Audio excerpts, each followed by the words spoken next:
motion picture will transform the summer of 1986 into an incredible adventure. Transformers, the movie. An epic story of good versus evil. This spectacular animated adventure stars Orson Welles as Unicron, Leonard Nimoy as Galvatron, Robert Stack as Ultra Magnus, Judd Nelson as Hot Rod, and Eric Idle as the Junkion warrior Wreck-Gar.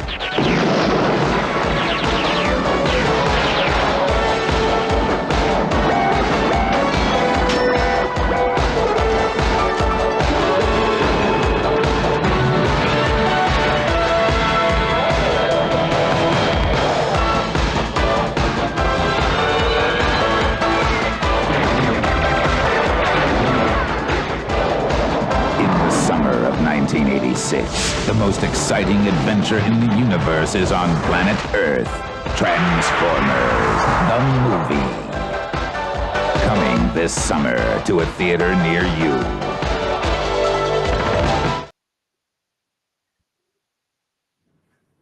It won't be coming to a cinema near you this summer because it came out in 1986. Hello and welcome to Monday Night Mayhem. And joining me tonight are a selection of Autobots and Decepticons. Michael Optimus Prime, Autobot or Decepticon? I am Michael Optimus Prime. Neither. I'm just a garage. They all come to me for their MOT. Oh, so you're the guy to see when you want your nuts tightening up. The Optimus help desk, I guess you could call me. Hello, everyone. Nice. Hello, chat. Hail, everybody. Palpatron. Hello, sir. Yes, I thought you'd appreciate the leader of the Decepticons joining your channel this evening. Who sounds eerily like Basil Brush. Nice. We shan't talk about that said fox puppet. I guess you're a Decepticon then. And joining us as well is not Brian. Decepticon or Autobot, sir? I'm afraid I'll have to be Decepticon, because it's in my nature. Can I say, evening chat, evening Trev panel, how are we all? All good at this side. I don't know about the rest of the team. Well, we're off to a bad start with the name of he who shall not be named, I thought, on the stream, Michael Bay there, so we're off to a downer. Yeah, I know. Fancy doing that, eh? Letting the side down. Big star with that one. But sorry. I got to admit, I do kind of like his style in a way. Greetings, chat, as well. I'm going to stick the chat on with us as well. So who's in there? Sword in the Storm, Hooded Man. Also, the Internet Help Desk's in there too. Hello you. Yeah. Oh, this is such a cracking film. Came out in 1986. I went to see it. I was 12 years old, and I was gutted. We'll talk about that a little bit later on. The budget for this film at the time was a staggering $6 million. But sadly, at the box office, it only made $5.8 million. So, in a way, it's a flop. No, travesty. I know. Sword in the Storm says, Bar Weep Grana Weep Ninny Bong. And I like that. We'll talk about the universal greeting a little bit later on. Shall we start with some slides, chaps? Please do. Go on. Go for it. This is such a cracking film. I love this to bits. So let's start with, Unicron. This is the bad guy in our film. And he's got a bit of a surprise up his sleeve. But, well, we'll learn more about that a little bit later on.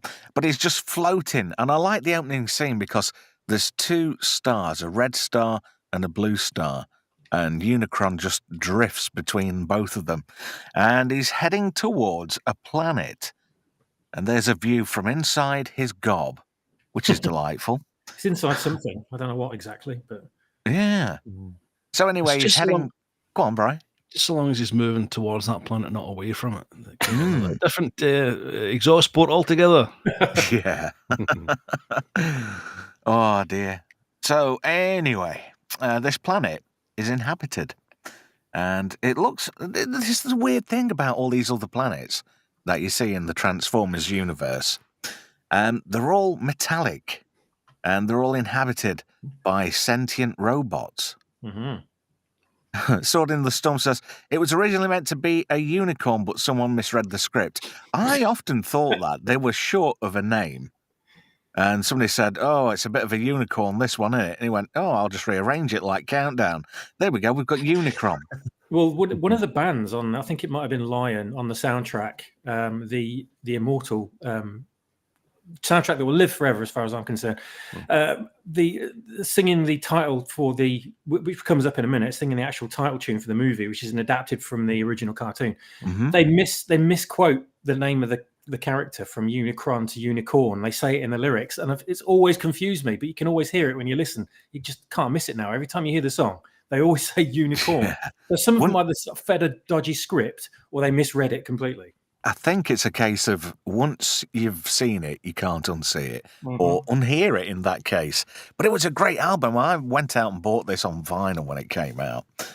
Cracking album. It really is. And I think it might still be in my mum's loft. I might have to go and check that out. So anyway, this is one of our early characters. This is Granix, who was actually going to be called Granix, but there was a few changes in the production.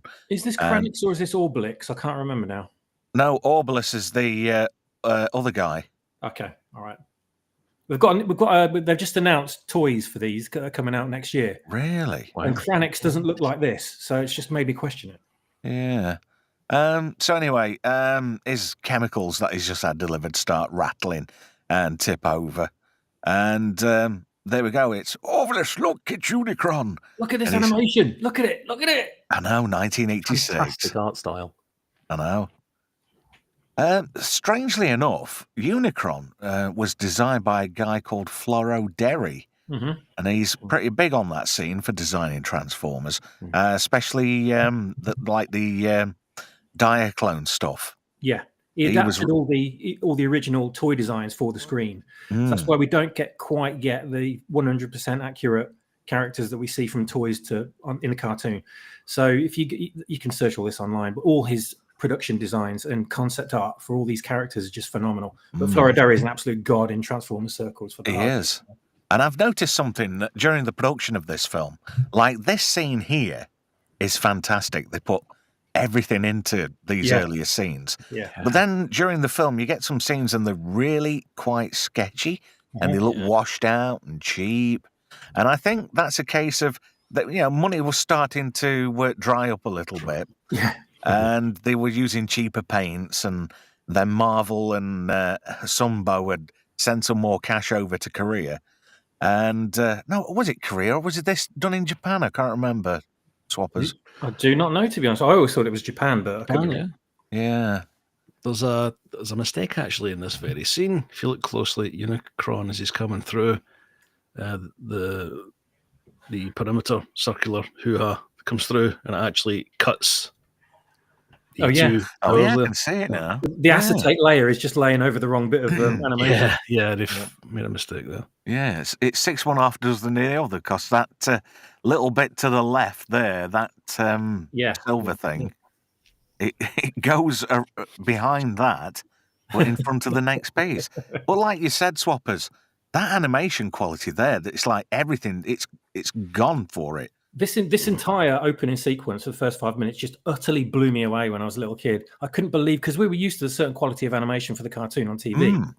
And that was better than most, better than most of the cartoons we were fed. And when we got this, it was just, what on earth am I seeing? This is incredible. All the lighting effects and the luminosity on the characters, the little graphics on the screens, the shading, the glossy sort of metallic effects they've got going on, the beautiful painted backdrops.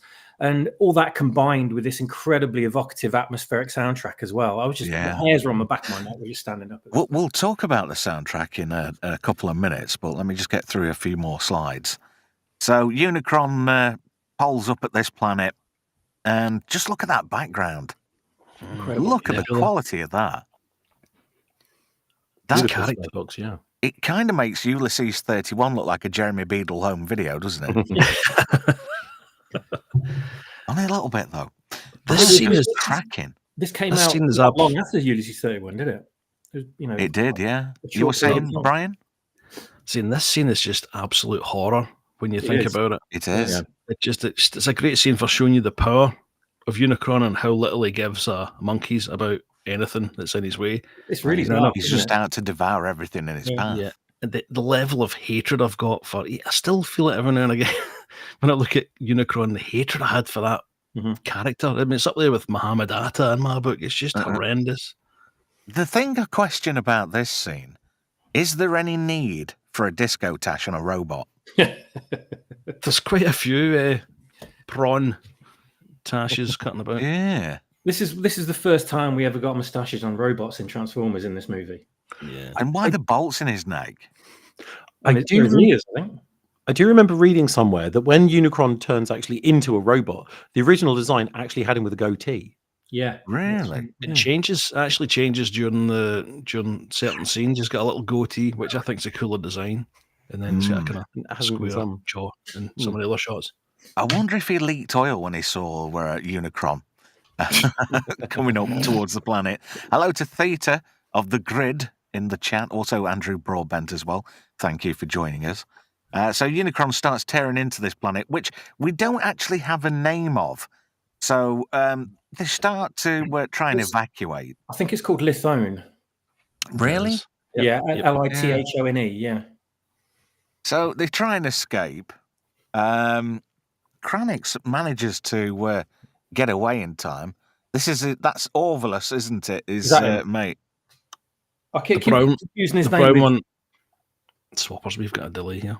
The Sorry. brown one is Kranix is Sordy points out. Yeah, I keep confusing this guy's name with Obelisk or whatever his name is from Asterisk. Obelix, yeah. So they're all trying to make a run for it, but he was too busy gawping. Kranix gets away, but he's not so fortunate because he gets sucked back in, and he ends up going into Unicron. And I thought I'd try and get that shot because it does a close up of him, doesn't it, in his cockpit? And I like that, the level of detail. Oh yeah. And he's still making it through.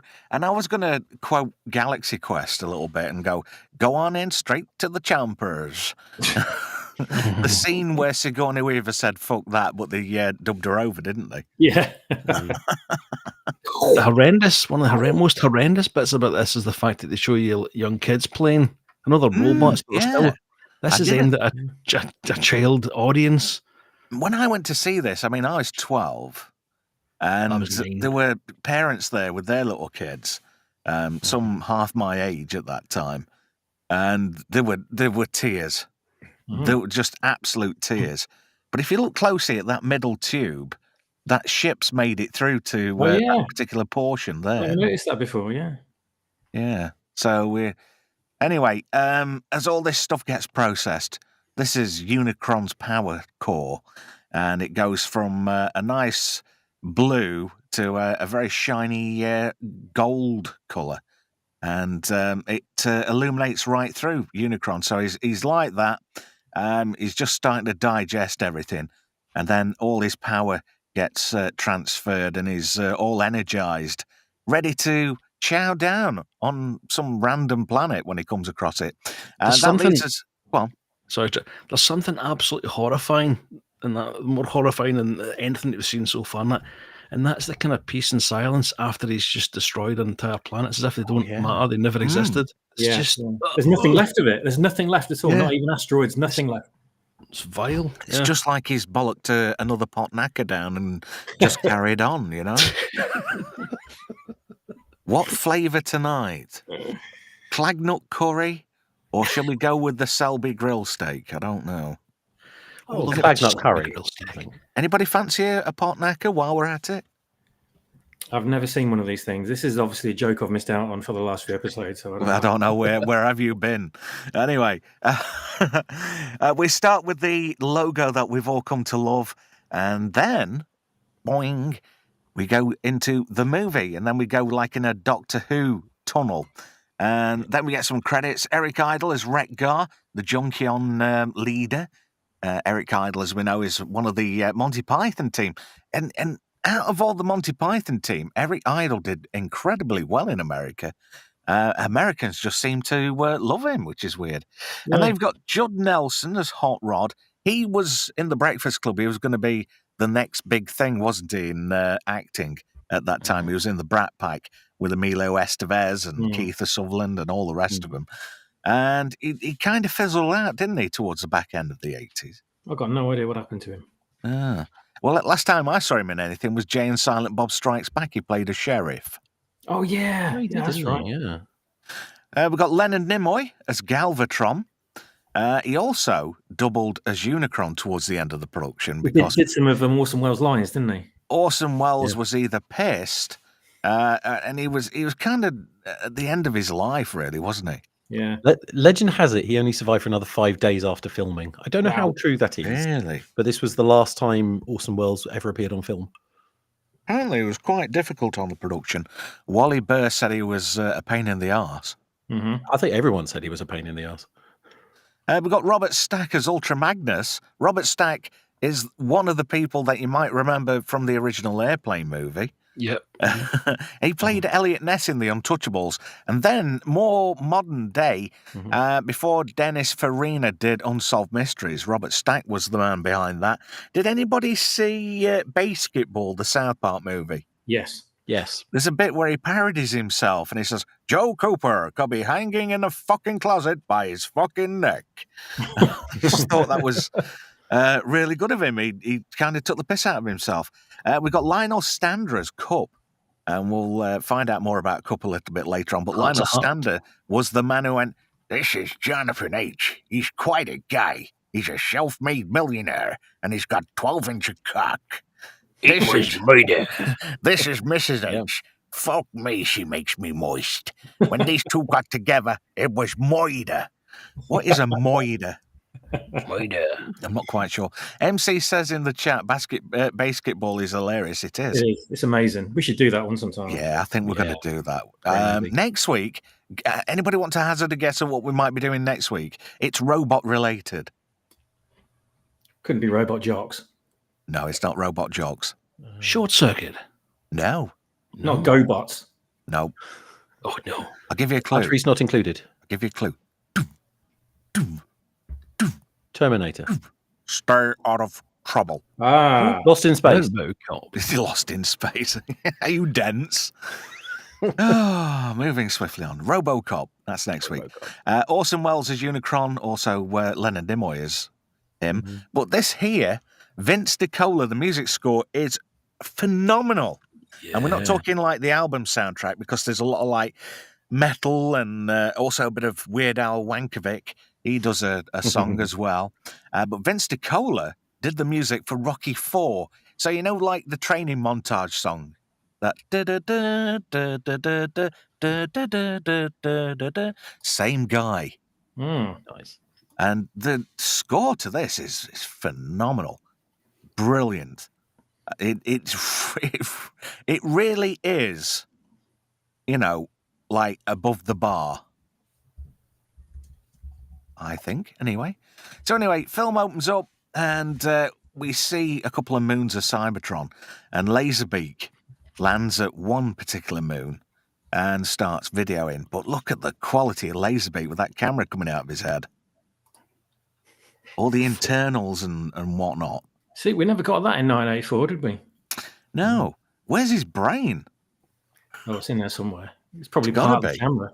Well, what I liked as well, when you showed the little preview trailer before this, as the stream started, it was all, like loads of pieces of animation that never made it into the movie. That's right. And they're phenomenal Hello, as well. Stark. Stark's in there. But yeah, I noticed that. There were like, it must have been like test footage to try and sell it to distributors. And Yeah, Ultra Magnus is like reverse colors. It's really weird. Yeah. And RC's kind of looks a bit different. The Dinobots are all like in robot mode, but we barely see them in robot mode at all in the entire film. So yeah, I want to see that version of it. it is online. It is on YouTube. My son showed me that a couple of years ago, Hmm. and it's on there somewhere. So Laserbeak's having a good nosy round, and he's at the Autobots' secret base on, is it Moon Base 2? It's one or two, isn't it? But there's 3 altogether. So Ironhide's looking at Shockwave. And it always makes me laugh with Ironhide. Leaking lubricant, Optimus. The Texan drawl. I love the Texan drawl, the kind of how he was portrayed in the cartoons, and then Michael Bay turned him into, "Would you like to smell my guns?" What's that accent all about? Bay just didn't have a clue, did he? No, strange. Shockwave doesn't get a deal of airtime in this film. No, but he He's gets only in slightly about more. 5 shots altogether. No, at least He's he's in slightly more than Wheeljack, though. Wheeljack gets done dirty in this film. Oh, well, we'll see a picture of Wheeljack a little bit later on. All this leaking lubricant, what's he need the lubricant for? I wonder. So anyway, he's frustrated at Prime. Want to start bashing heads, Optimus. And Prime says, we haven't got enough energon cubes to do a full-scale assault. Funnily enough, both characters there voiced by Peter Cullen. Talking to himself. Yeah. So Laserbeak's recording all this, and they're going to send a shuttle to Autobot City on Earth. And, Ironhide's quite excited about it. So anyway, other moon base, Jazz is on there with Cliff Jumper. I never liked Cliff Jumper. I always thought it was a bit of an arsehole. Yeah, but he was. Jazz, obviously, voiced by Scatman Crothers. True, yeah. From the Shining of all things. Yeah. But interestingly enough, Cliff Jumper was voiced by Casey Kasem. Yeah, it was. Yeah, that's probably why you didn't like him. Shaggy and Mark from Battle of the Planets. So anyway, there's T'other Moon Base. I'm guessing there's 3. So Prime's on 1, Jazz is on 2, and on 3 is Bumblebee and Spike. And Spike's in his exosuit. Obviously, he's still with Bumblebee because they're like the best of mates, aren't they? And he says to Ironhide, when you get back to Earth, say hello to my kid. I forgot his name because I've been here so long. And Ironhide's like, yeah, sure. I think his name's Jeff. No. Keep paying the child support payments. Yeah. Oh, dear. So, and Prowl. Prowl was always a really good character. He was voiced by Michael Bell, who was in Farpoint, the Star Trek Next Gen pilot. Oh, yeah. Yes. Yeah. He was Groppler's own, wasn't he? So Prime says, launch the shuttles. And they set off. Some great, really, it's weird how in places this looks really dated and in some places it looks really up to date. Prime says here, all we need now is a little energon and a lot of luck. More than you imagine, Optimus Prime. Oh yeah, just give it away. Thanks. You knob. It comes straight out of me. I can't help it. It's Bloody spoilers. It just, I'm premature with it all. Like, every time it spurts out. Get game away. So Laserbeak's ad is full of info, and he goes back to Cybertron. Look at that, Soundwave and Shockwave together. Awesome. Soundwave is just badass. We barely got to see Shockwave in the original cartoon, so at least True. Yeah. Welcome, Laserbeak. Unlike some of my other warriors, you never fail me. And look, he's having a dig at Starscream. Straight away, the first one. Yeah, just the little subtle expressions on the faces are great in this film. Do you know the comparison here? If Megatron, you compare him to somebody evil, like, I don't know, maybe Hitler, why has he got John Inman as his lieutenant? I don't know. Starscream, voiced by Chris Latta, a.k.a. Chris Collins, who was in Next Gen quite a lot. He was the leader of the Pack-Lads when Geordie got kidnapped. He was also the Klingon captain of a bird of prey when Riker did that transfer. Shit, I didn't know that. Yeah. Very cool. So Riker gets beat up by Starscream. And Cobra Commander. Yeah. So he says, playback Laserbeak's findings. Shockwave transforms so he can extract the information. Turns into his cassette mode. And it was chuckling. That's me. I'm sorry, but if you're going to be a useless Decepticon, you would turn into a cassette. I love that. It's not the greatest thing on the battlefield, It's is it? really not. Well, I don't know. Maybe he'd like a bit of music. Maybe the Rise of the Valkyrie Yes, I can say playing that. in the background like Apocalypse Now. Never considered that, of course. I Stark retract says, my great statement. Megatron. My Megatron approves. Thank you, sir. High If I praise may. indeed. If I may. Go on. The Transformers were all about teamwork. They all had their own function, designation, and infiltration, spying. That was Soundwave's kit. So they all did their own little absolutely agree thing. with you on that one, yeah. So it's not as silly as it sounds. Though. You do make a good point that not much, unless you want some tunes blasting during the battle to keep you going. Why not? Why not have this this film soundtrack playing? I think that'd spur everyone on, wouldn't That's it? very true. Why don't they have some useful Transformers like a dishwasher or a kettle? I mean, they must have plates to Microwave-atron. clean. Yeah. Michael What do you- Bay's version had a fucking Oh, that was awful. can dispenser. Oh, Yeah. dear. Kettletron, that'd be great. In association with Potnacker. You could have a Potnacker anytime you fancied one. Russell Hobbs bot. Morphy Richards. So he plays all this back to Megatron. Morphin Richards. Morphin Richards. Yeah. Hey. So anyway, Prime's revealing what's happening. And he says, all we need now is a little energon and a lot of luck. More than you can imagine, Optimus Prime. Look at the quality of the cell shading going on. It's Yeah. Mm. But then you get some scenes and they just look really shitty. They've kind of they've skimped a little bit on the animation, haven't they? That's not quite so hot there, although the perspective was really good. But there's not quite as much depth there in the forward cells. So anyway, the shuttle gets attacked, and you can tell that these are Decepticons, because the explosion, they had purple lasers and purple explosions, also purple metal in their bases, and the Autobots always had that orangey colour. And, Sword in the Storm's coming up with some great stuff in the chat. Nice. I like it. I can see theaters like bursting with information as well. He's like sort of desperate to come out with stuff. You're welcome to join in, Theta. If you want to come in, I've seen Theta's display. I'll tell you what, he might be more hardcore than me, to be honest. You never know. And you're hardcore. So anyway, Megatron breaks through the hull and Brawn's the first up. And I love this.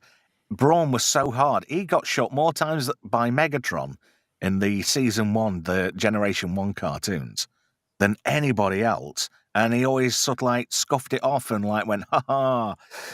Megatron goes, die, Autobots! Turns into his gun mode, and Starscream starts blasting away. Look at that look on Starscream's face. I don't know. I'm like actually murdering Autobots. Yeah. Would you like to know something fun about the gun when Megatron turns into a gun? Yes, it's a Walther. But in every episode, the first shot always misses. In Really? every episode, this is the first time he turned into a gun and his first shot hit. Just to reply to somebody in the chat, Stark, for you and Theta, yes, I'm making an exception. I know you've got your game show to do, so when you've got that sorted, by all means, the pair of you, you're welcome to join. Starscream's blasting away, and Brawn's the first one to get it. On the first shot, in his shoulder, he's brown bread. He's down. He ain't getting back up. And it's just merciless. It's just kill, kill, kill, kill, kill. It's just craziness. I remember the first time I watched this because, it came out. I was 5, so I didn't get to see it until it came out on VHS. And I like Transformers, sit through the TV show on a Saturday morning, and the movie comes out and I stick it in and I'm nearly crying. It's sort of like, oh, I like that guy. Bang. Oh, he's dead. Oh, I like this new character. Bang, he's dead. Oh, no. If I remember rightly, there was a massive letter writing campaign after it came out because it upset It's in the group chat, Peter. Prowl takes one hit and he's down. Smoke coming out of him left, right, and centre. He's dead. So we're down 2 characters. And so Ratchet and Ironhide, they go for it. And, they hold up quite well. But the Decepticons aren't taking any rhubarb. They're just hopelessly outnumbered here, aren't they? They really go to town on Ratchet. Yeah. It was a bit over. I thought it was excessive. But just look at Ironhide. He's like, oh, this really hurts. This is not going to buff out. You know what I mean? And Starscream says, oh, yeah, we're going to sort this out. And he goes, You're an idiot, Starscream. What is Megatron saying this bit? It's something like, it's an immortal line, isn't it? This was almost too easy, Starscream.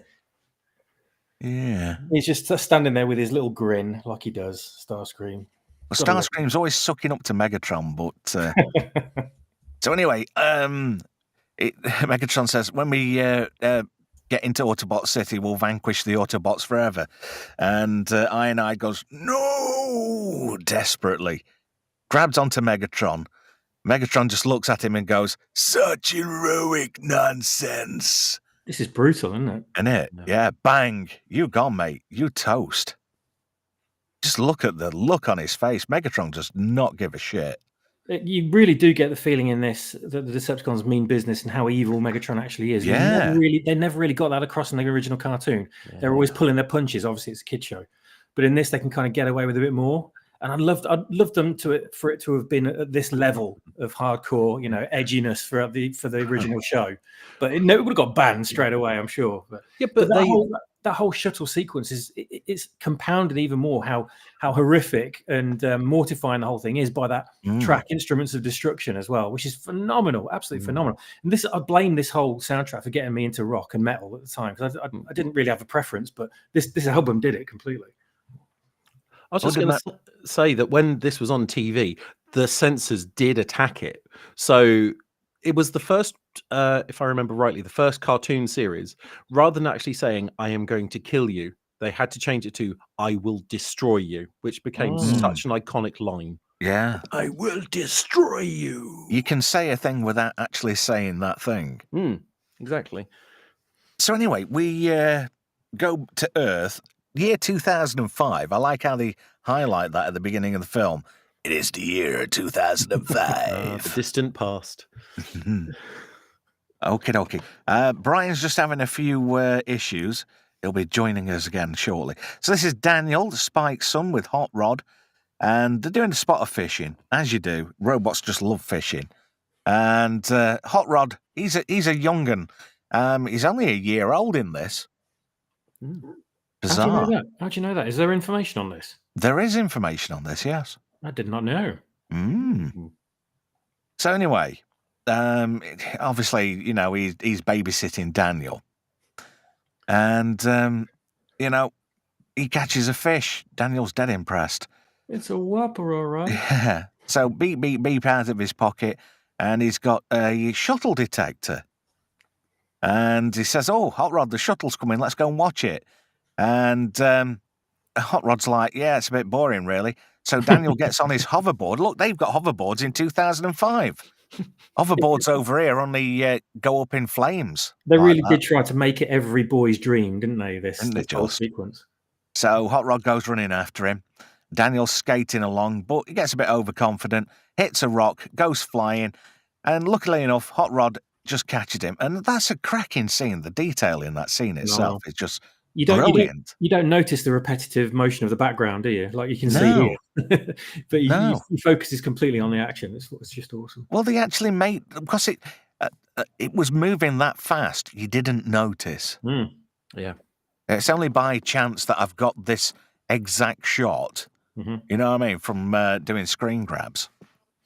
So anyway, he says, if you're going to ride in style, he transforms, and Daniel ends up in his insides. Which sounds a bit wrong, really, doesn't it? Just look at that. That is a fantastic shot in itself again. Yeah. You've got the reflection of the sky, you've got the cell shading, you've got the shadow, you've got the animation behind the animation. So this is our first look at Autobot City. And that was originally going to be Metroplex, you know. Yeah, I think they got confused with how it was. There's elements of this that were in the Metroplex toy.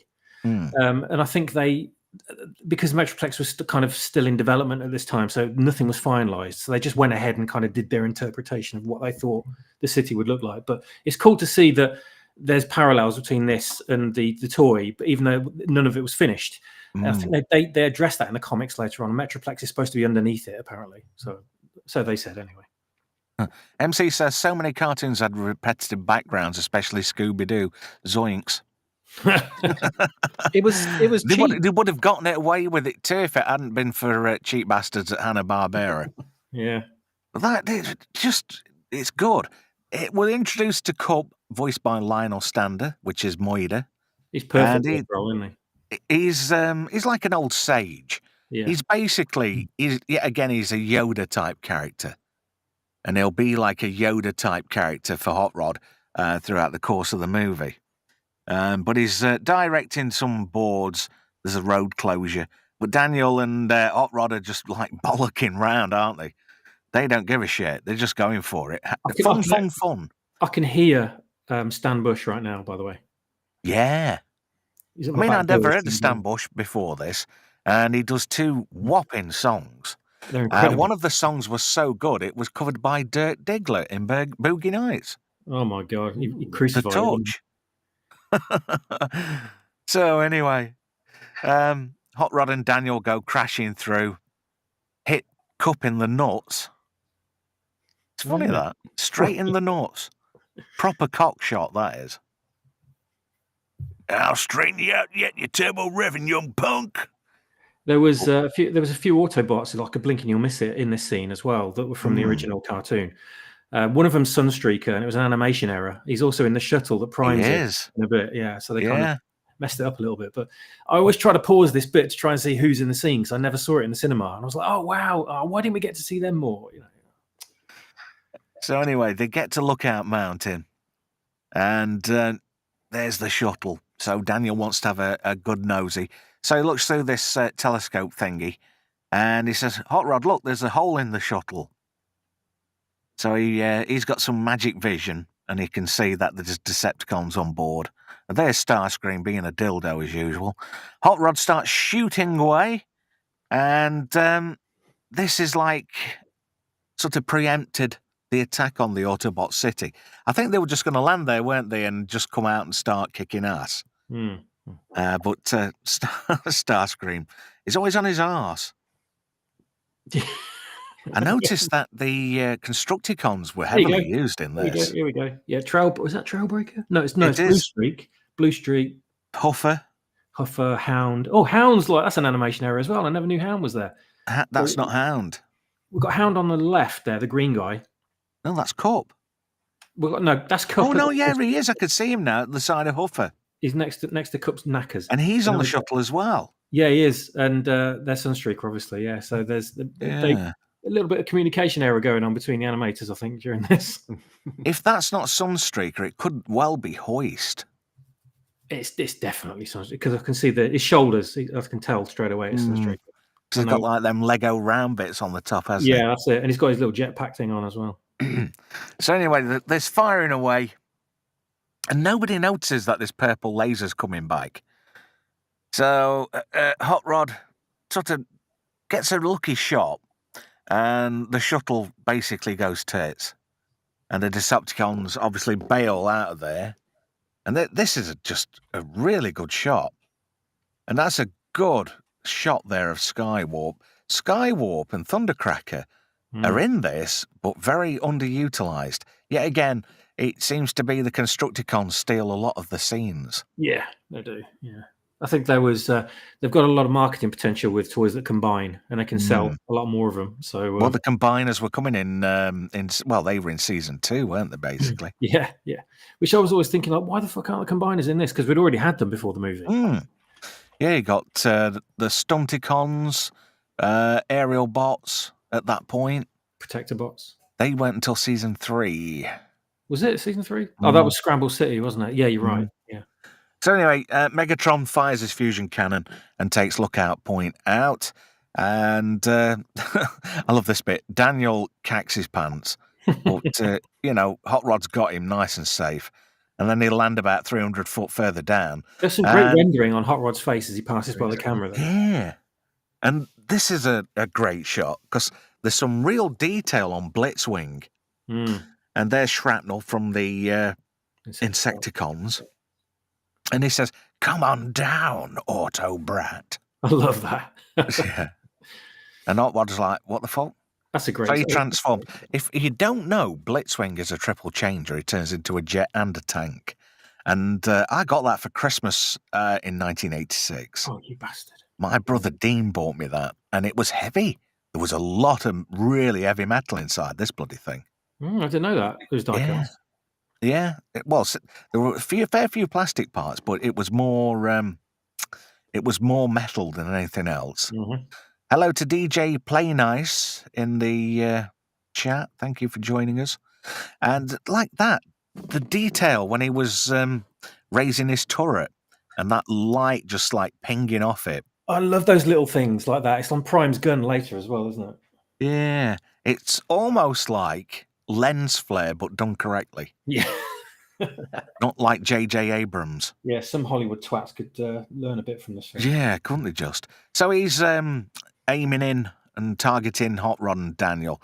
Cup sees it, transforms, and this is a great bit because he just comes flying up out of nowhere for an old boy, grabs hold of his turret and gives it a good yank.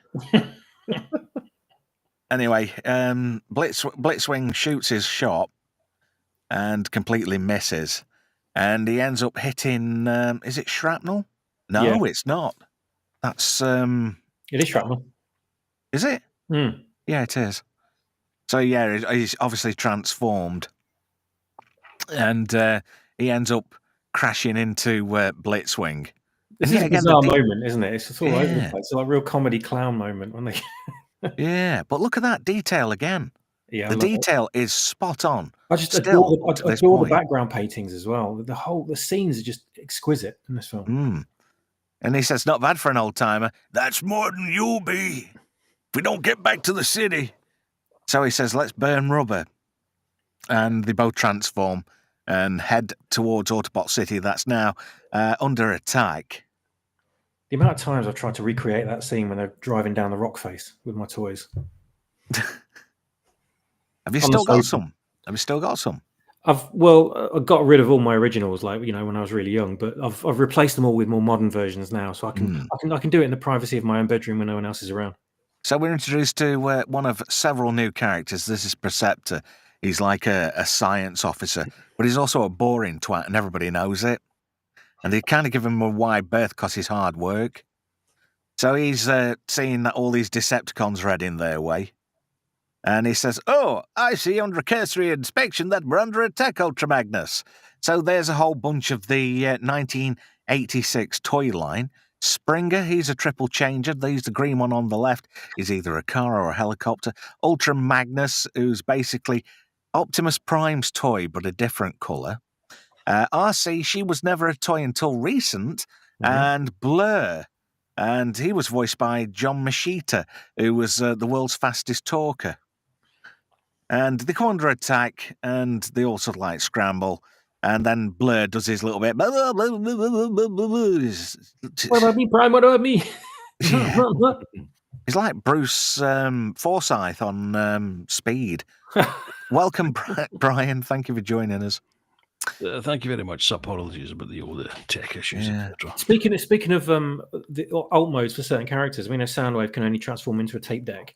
Perceptor could, in a similar way, transforms into an equally non-effective alt mode on the battlefield, which is a microscope. But his toy did sneakily have a ground mode as well, because he's got tank treads on his legs. So you can transform him into a sorted vehicle. So if only Soundwave did that as well.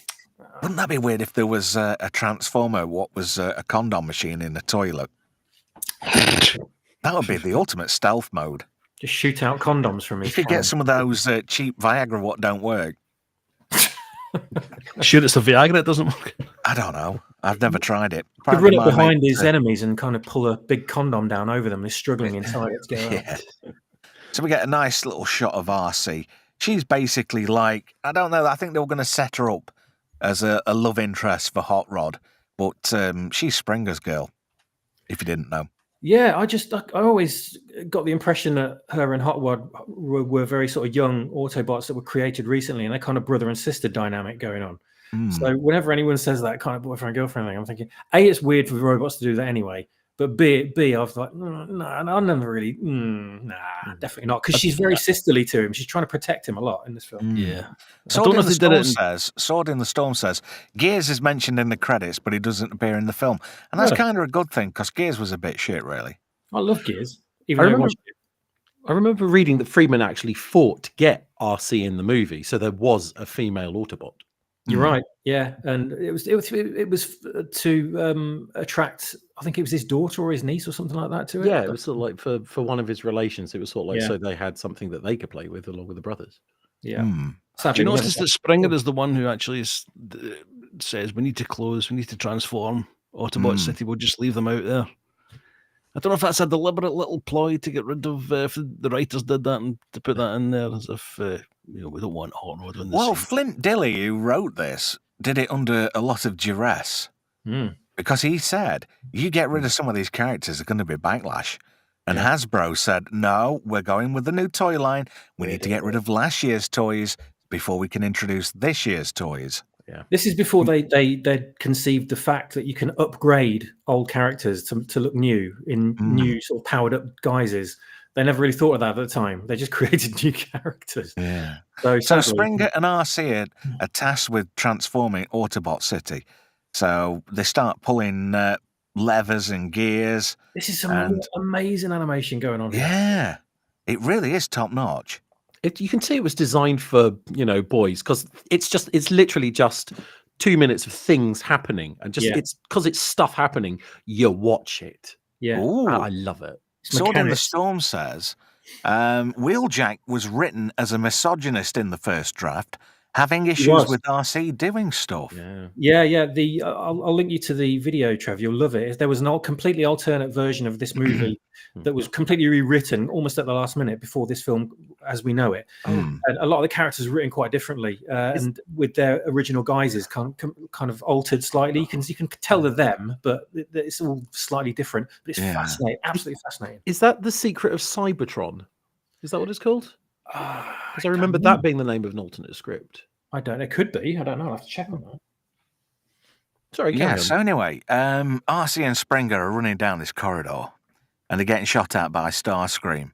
So Starscream lands and then forgets that there's like a hanger thing going across. So he flies out at the last minute. And this is one of the sort of like kiddie, childish comedy moments just to get the Wayans chuckling away. So Starscream's got his foot stuck, and then there's this really big how can you describe it, Swappers? It's like a deck, isn't it, coming across? Oh, like the sort of an extra doorway, isn't it? Like a shielding that's closing up, and he gets caught in it. Yeah. So he has to blast the door off around his feet. So he has to shoot his foot to get out before it shuts and squashes him. But look at that. Oh, my foot! Velma Dinklage says, I love how Transformers are genderless, or rather they should be. I suppose. So RC's having a good fiddle with switches and pulleys, and all these guns and defences start coming into play. That was and that's a really good scene when everything was opening up and revealing stacks of guns and this is just all look from at that trailer. those. These people that made it in. Yeah, they're awesome. I'm glad they did.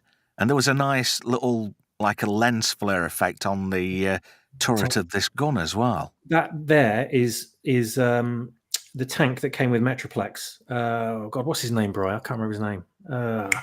Kevin. Dave. There was 3 little minions that came with Metroplex. There was 6-gun Scamper, who was a black car, and the white tank. And his name just completely vanished from my brain. But I thought I never had Metroplex, so it was kind of off my radar a fair bit. But he made it into that scene anyway. Well, that's a great shot of Megatron just firing randomly. I love that. I love the kickback on his cannon. Yeah, that fusion cannon's got a fair old whack to it, hasn't it? Sounds exactly the same as Venger's blast from his hands in Dungeons and Dragons. I can't remember what it says here, but it's not let the slaughter begin because that's later. Die! Breach their defenses. Yeah, it was great. I'm sure it's that one. So, the other two Insecticons. Actually, no, that's Shrapnel and Kickbike. Yep. So, It is. I know Bombshell, he's in it, but he's in it later. In the background. Hmm. Do you So know I who wonder does why. the? Do you know who does the voice for Kickback? It's either Michael Bell or Chris Latta. I can't remember. No, it's believe it or not, it's Clive Reveal, the recently deceased Clive Reveal, who was also the voice of the Emperor in. Oh, the original Right. Empire. Yeah. Wow. God, I didn't know that. Yes. Oh, that's a good shout, that, Brian. Well played. Yes. So anyway, they start chomping away because they can eat stuff to generate their own energon. And he says, "Oh, what do you reckon to this door? Little heavy on electrons. Cracking pot noodles. Kickback. They always had weird voices in Insecticons, didn't they? Kind of had an echo that made it sound like they were repeating themselves. A lot of them had a little bit of modulation going on. If you listen close, if you get a decent quality copy, Oh, you'll hear it. Hal Murray 9000 Pub Motherboard says in the chat the tank was called Slammer. That's right. There you go. Sorry said that as well. Well done, both Yeah. of you lads. Nice one, Hal. So anyway, Kickback's on the bridge. Here comes Hot Rod, and he uses Kickback as a bit of a ramp to get into Autobot City. And then he knocks Shrapnel out of the way. The Insecticons are in our way. No, they're our way. Yeah. And then Crunch. Cup finishes the job and completely crushes Kickback's head. And then he knocks Shrapnel back out, and then another inner door closes, and that stops the Insecticons. And then we're introduced to another character, because this comms tower has been attacked by the Constructicons. And here's Blaster, who's the Autobot version of Soundwave. Cool you as. He was voiced by Buster Jones. And he was quite a cool character, to be fair. Yeah. So he's here comes Perceptor. He's been tasked with getting God, I've just said his name and I forgot it. Blaster, yeah. To contact Optimus Prime on the moon base. So he transforms, starts sending a message out, and then Megatron says, Soundwave, jam that transmission. "As you command, Megatron." And there's a really good bit where Soundwave runs up to the end of like a mezzanine, isn't it? That kind of thing. Mm-hmm. And he just starts launching his cassettes, and he does it in such a great way. So he's like, is it Rumble, Ravage, Frenzy, Rat Bat, Eject? And he just starts banging tapes out. This was the first clip I ever saw of the film, and I must have played it about 50 times and wore out my cassette. I think it was on something like Razzmatazz or something like that in the UK. Probably. They showed it, yeah. And I had to fast forward because they showed two clips. This was one, and there was another one at the end of the show. And I had to fast forward and rewind between the two fucking clips, and I damaged the video recorder, damaged the tape, and got pissed off every time I had to go through fucking Gross performances every single time. Nice. Do you know, this is one of several animation errors. Rumble and Frenzy are the same colour. Yes, indeed. I didn't notice at the time, but these are both Rumble right here. Or Frenzy. No, Frenzy. Frenzy never got any screen time in Transformers, but he did in the movie, which is bizarre. This is Rumble. Rumble was red in the toy. But there we go. He's back to what they should be now. Strangely, they got it. They got it in reverse. So we got Rumble here on the right, which is blue for the animation. Mm-hmm. But yeah. And that's your Premiership football shafted there with the satellite dish going down. Yeah. Well, Z won't be getting that Dutch. What was it? It was on Red about Hot last week. Dutch. Red Hot Dutch last week. RTL. I don't know. So Rumble puts his pounders on and says, "First we crack the nuts, then the shell inside." No, first we crack the shell, then the nuts inside. Wrong way round. Strike that, reverse it. And Ratbat and Ravage are on standby. I love the animation on Ratbat here with his wings. It's brilliant. Thing is, though, right, Frenzy's power was a sonic blast. But he has pile drivers the same as Rumble, which is not true to the toy. No, they got it right in the comics, but not in the cartoon. So they start attacking Percepticus. He's a bit of a mincer, really.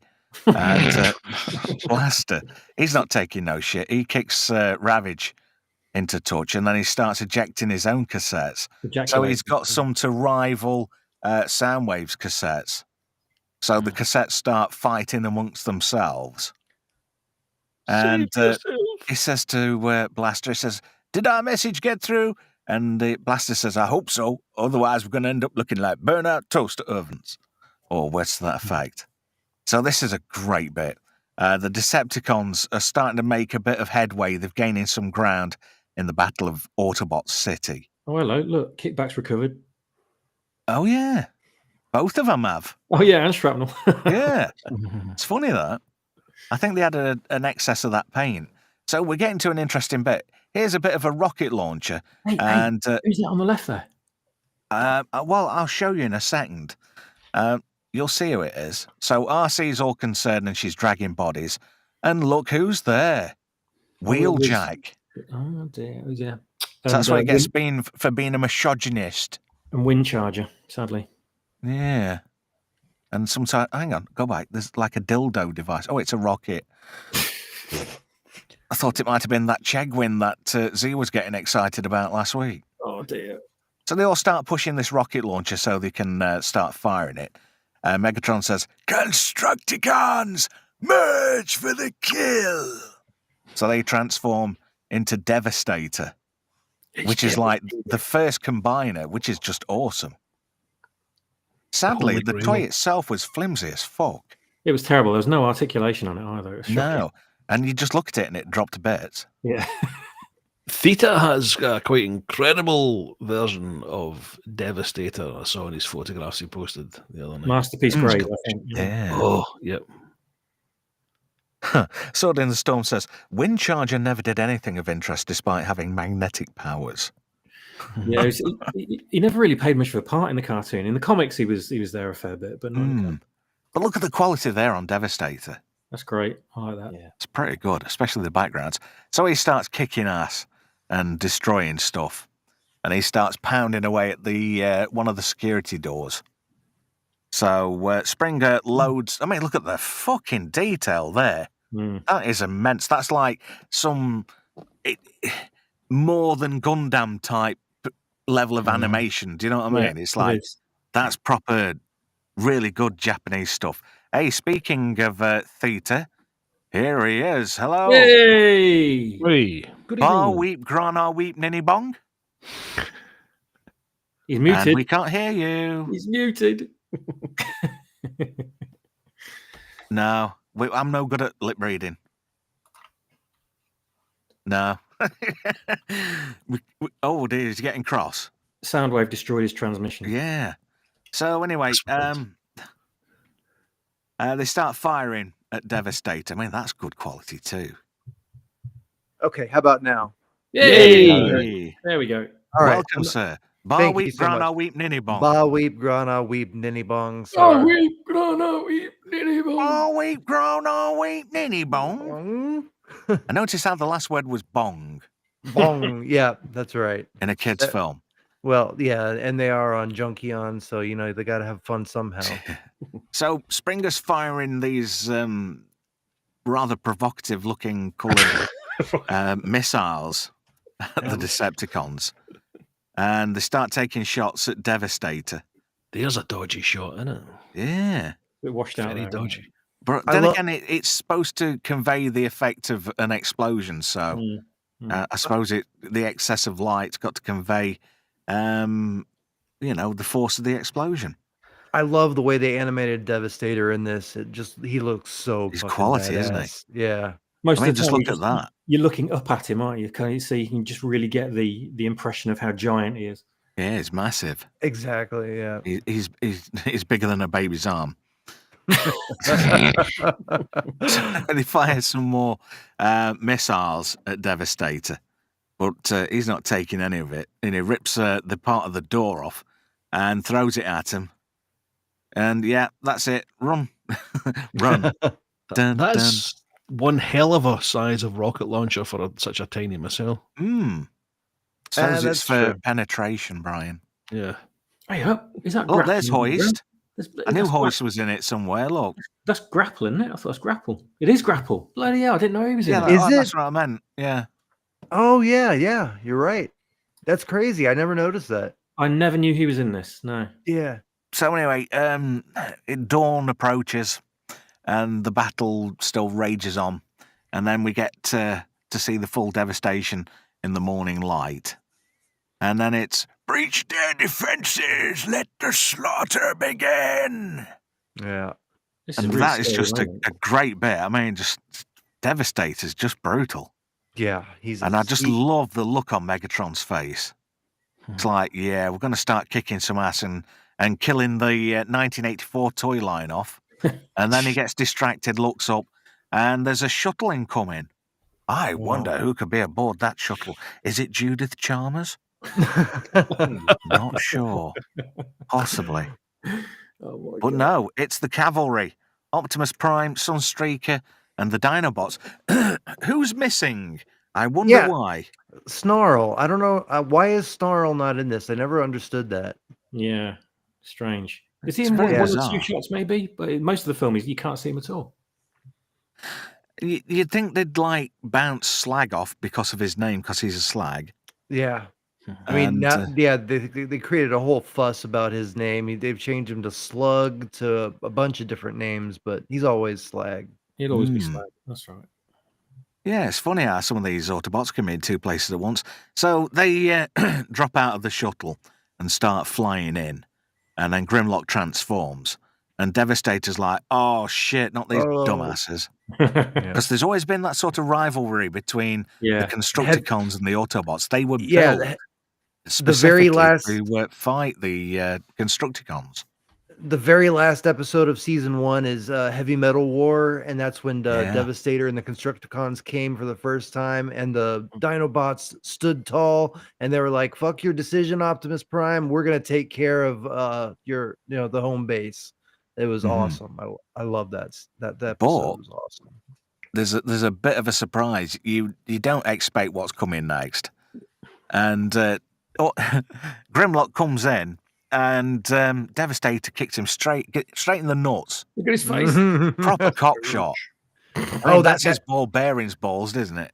and that's not even the best one. When he goes for sludge and the eyes pop out, the big googly eyes. You have that. Oh, scene? you mean this bit? What's just coming up here? Yeah. Yeah, look. Right there. Those eyes. The toy that I have actually came with those eyes, so you can reenact the scene like being crushed and the eyes popping out like that. It's funny. It's certain little silly bits like that, what they put in for comedic effect, and it kind of lets it down in a way. I think it's just to emphasize the impact, isn't it? But it does. You're right. They shouldn't really be in there. But yeah. And he's doing what's that move the Undertaker does? The tombstone pile driver? Pile driver? Choke slam? Oh, I don't know. Is it the spine breaker or something like that? One of them's got a move, haven't they? Where they sort of flex your spine, and that's what he does to. You're thinking of Lex Luger. He does the torture rack. Yeah, that's probably he does what I'm that. thinking of. Does the thing where he gets him on his shoulders and he pulls him like down. Yeah. I'm not trumping. It's my chair. So till the guy gets choked, Slag comes in, and he actually does something. I love that, but he just goes straight and rams him and then just walks off. Yeah, he just walks off. I've done my part. Then Swoop comes in, and Devastator moves. Some of the door comes down, and then he's knackered. That's a bit silly in that. Yeah, he's screwed. He's down. And Devastator's like, oh, I'll be all right. And this is one of the most iconic scenes in the whole entire movie. Oh, God. Yeah, I got chills. Must be stopped, no matter the cost. And he transforms. I always hear that song after that. Yeah. And then he transforms. Oh, look. Did you see who was there? Hound and Sunspeaker. Yeah, again. So Prime transforms. And as the music starts up, I love this bit where he's like coming across that bridge. And you get like an epic feel of the scale of how big Autobot City really is. I love the fact they put how the city gets its power from hydroelectricity as well. Yeah, but I There's don't no know detail how on it. because the water on the other side of the bridge isn't Yeah, high it's enough. lower. Yeah, exactly. It's exactly the same level. Must be magic. So the It is. Decepticons are making a run to breach Autobot City internally. And I like how Megatron just steps straight over Swoop, who's trying his best. And then, I love this. The Decepticons are running towards this door. There's Soundwave. And then Dirge turns round. And there's That's Blitzwing and Thrust. Shrapnel there. That's Thrust. And then, doosh, oh shit. yeah. He's up in the air. Yeet. And then, Shrapnel's trying to run away. He gets skittled by Prime. Again. Boom. Yeah, again. He spends more time face planting than anybody. Blitzwing, because he's a new character, he's smart enough to get out of the way. Yeah. Bit of plot armor saving him there. Yeah. So anyway, and they're all shooting at Prime, and they can't do anything to him. And he does this amazing move where he like has rocket jets. Basically, it looks like he's done a massive fart, and he's just He burning pulls off an a bit Ana- of diesel. He pulls Sword an in the Anakin Storm says- Skywalker, jumping over him. High ground. Yeah. Sword in the Storm says, love this scene. And Tom says, it's fair to say that when we were kids, Transformers blew our freaking minds, man. Fuck And the Hoodie yeah. Man says, it still blows my mind. Thank you, MC. Says, I did a very good impression of Megatron. I do try. You did, Yes. man. Years of practice, because Frank Welker's a hero of mine. This always confused me a bit because in the film, and it's kind of a blink and you'll miss it when that kind of rocket boost comes out from underneath him. And it's only in repeated views when you get older you notice it really. And I thought, what is that? We never had that on a toy. How does he do that? He's not got rockets underneath him. What's going on? And in the latest iteration, the latest toy, they've actually included the blast effects for this, so you can recreate the That's scene great. of him like boosting off the ground. But just look at that. Just look at the quality of that. It's That's beautiful. this is the iconic pose coming up right now. That gets used everywhere. And this, it just flies down and takes Soundwave out, Takes them all out. Yeah. and then he lands, and then he finishes the rest of the newer jets, Ramjet and Thrust. He takes them out. Oh, look, Shrapnel's there on the floor again. Yeah. It's a bit wank, really, if you think about it. Not a very good Insecticon, are you? But then again, I think they're just, I don't know, they're the baddie of the week, aren't they? Pretty much, yeah. They can kind of replicate themselves. They only had one really good episode where Bombshell put chips in all the Autobots. The mind and control yeah, ones. the mind control. Exactly. Yeah. And I love this. Megatron thinks he's cock a hoop here. He's, oh, yeah, I'm about to kick some ass. And then it's Prime. One shall stand, one shall fall. Yeah. Why throw away your life so recklessly? Yeah. That's a question you should ask yourself, Megatron. You got a good No! Optimus too. I'll crush you with my bare hands. But he doesn't. He still uses his fusion cannon. Yeah. There's So actually they have this sequence here. There's actually a missing sequence before it, which was never animated, which was, I think was in the storyboards, but they never put it on screen. Where Ultra Magnus turns up with a bunch of the Autobots, and they shoot at Devastator in the tunnel. Devastator splits into his component parts. I would have loved to see that. Yeah, and Thrust attacks Optimus Prime, which is why there's that weird camera angle with Optimus Prime just before he speaks to Megatron. And Optimus Prime smashes him into the ground with a wrestling move, and then he kind of turns to face Megatron. And there's a whole sequence missing, which I never knew about, but I'll send you the link to it. It's great. Cool. I would love to see that too. That sounds awesome. Yeah. So they start having a good old scrap. And then Hot Rod says, I've got to help Prime. And Cup says, stay away, lad. That's Prime's fight. Well, there's an ulterior motive. And we'll find out more about that later in the grand scheme of things. So Prime chucks Megatron around. There's a bit of a shard of metal there just under his fusion cannon, which he throws at Prime. Yeah. And it hits him in his left side. And that's going to be a bit of a point of contention a little bit later on. So even though he's going to crush Prime with his bare hands, he still uses his fusion cannon. Well, that And fusion misses. cannon's a fucking monster. I mean, it's badass. In the comic books now, in Skybound, Optimus chopped off his arm, Megatron's arm, and now he has it fusion can. I actually did a customized version of it right here. And he looks fucking sick as hell, man, with that fusion cannon. You know the attached to it. fusion cannon sound effects on the Hanna-Barbera sound effects Yeah. library, and it's called Jeep, and it sounds nothing like a fucking Jeep. This is a good shot of Prime coming up towards Megatron. Theta, was that a masterpiece figure? What grade Yeah. is that? This is a transform element. This is the transform element version. This was the first one that I got. Oh yeah. But yeah, I customized the entire arm myself. Nice. Yeah. We've got that one. How many swappers? You've got the one. I've got one. That's the transform element that came out before the one that we've got. We've got the magic square, I think. I have the magic. I have the magic square. I have the Takara. I have like 4 different Optimuses. This is just the one that I used because it was like the least articulated. So I just wanted to add the arm on that. What are you talking about? Z's just says, "Bring that up, Trav," and let's see it. I'm not sure. Want to see it? Z wants Theta full screen so we can actually have a proper look. Oh, there we go. How do I make you? Hang on a minute. Let me just make you big for a second. Oh, I'm big. Hey. Yeah. See, I customized the little thing. Oh yeah. This is like the trigger, or not the trigger, but the thing you pull back. The hammer. The hammer. That's it. Yeah. So I sculpted this and colored it all, and I think it looks pretty damn good. That looks the shiznit. Thank you very much. Oh, I can see you've got a thrust behind you as well. I have every single masterpiece scale except 2 Protectobots that have yet to come out. You want to see my Blitzwing? That's my pride and joy. That's Fans Toys Sovereign in the background there. It is. It is the original. This is my. That's gorgeous. Is that Astro Train I can see on that middle shelf? Yeah, they are bro. Yeah, they hang out together. They're triple changers. Yeah, they're best buds, man. They hang out. Look at this. Wow. Amazing. Oh man. Do you know I miss the days when I had disposable income?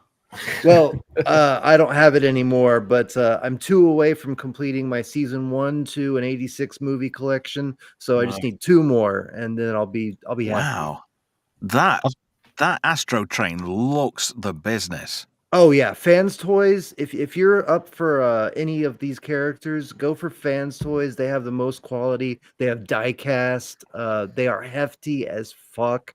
They you can do so much posing with them. They look amazing in both modes. They're very highly premium figures as well. They're made from the best materials, and they've got die cast. I'm not surprised. Really very good quality. And I bet for what you're paying for them, they deserve to be made out of the best materials too. Yeah, exactly. And the funny thing is, y'all, Sword in the Storm. You're asking about the Galvatron. They're making a 2.0.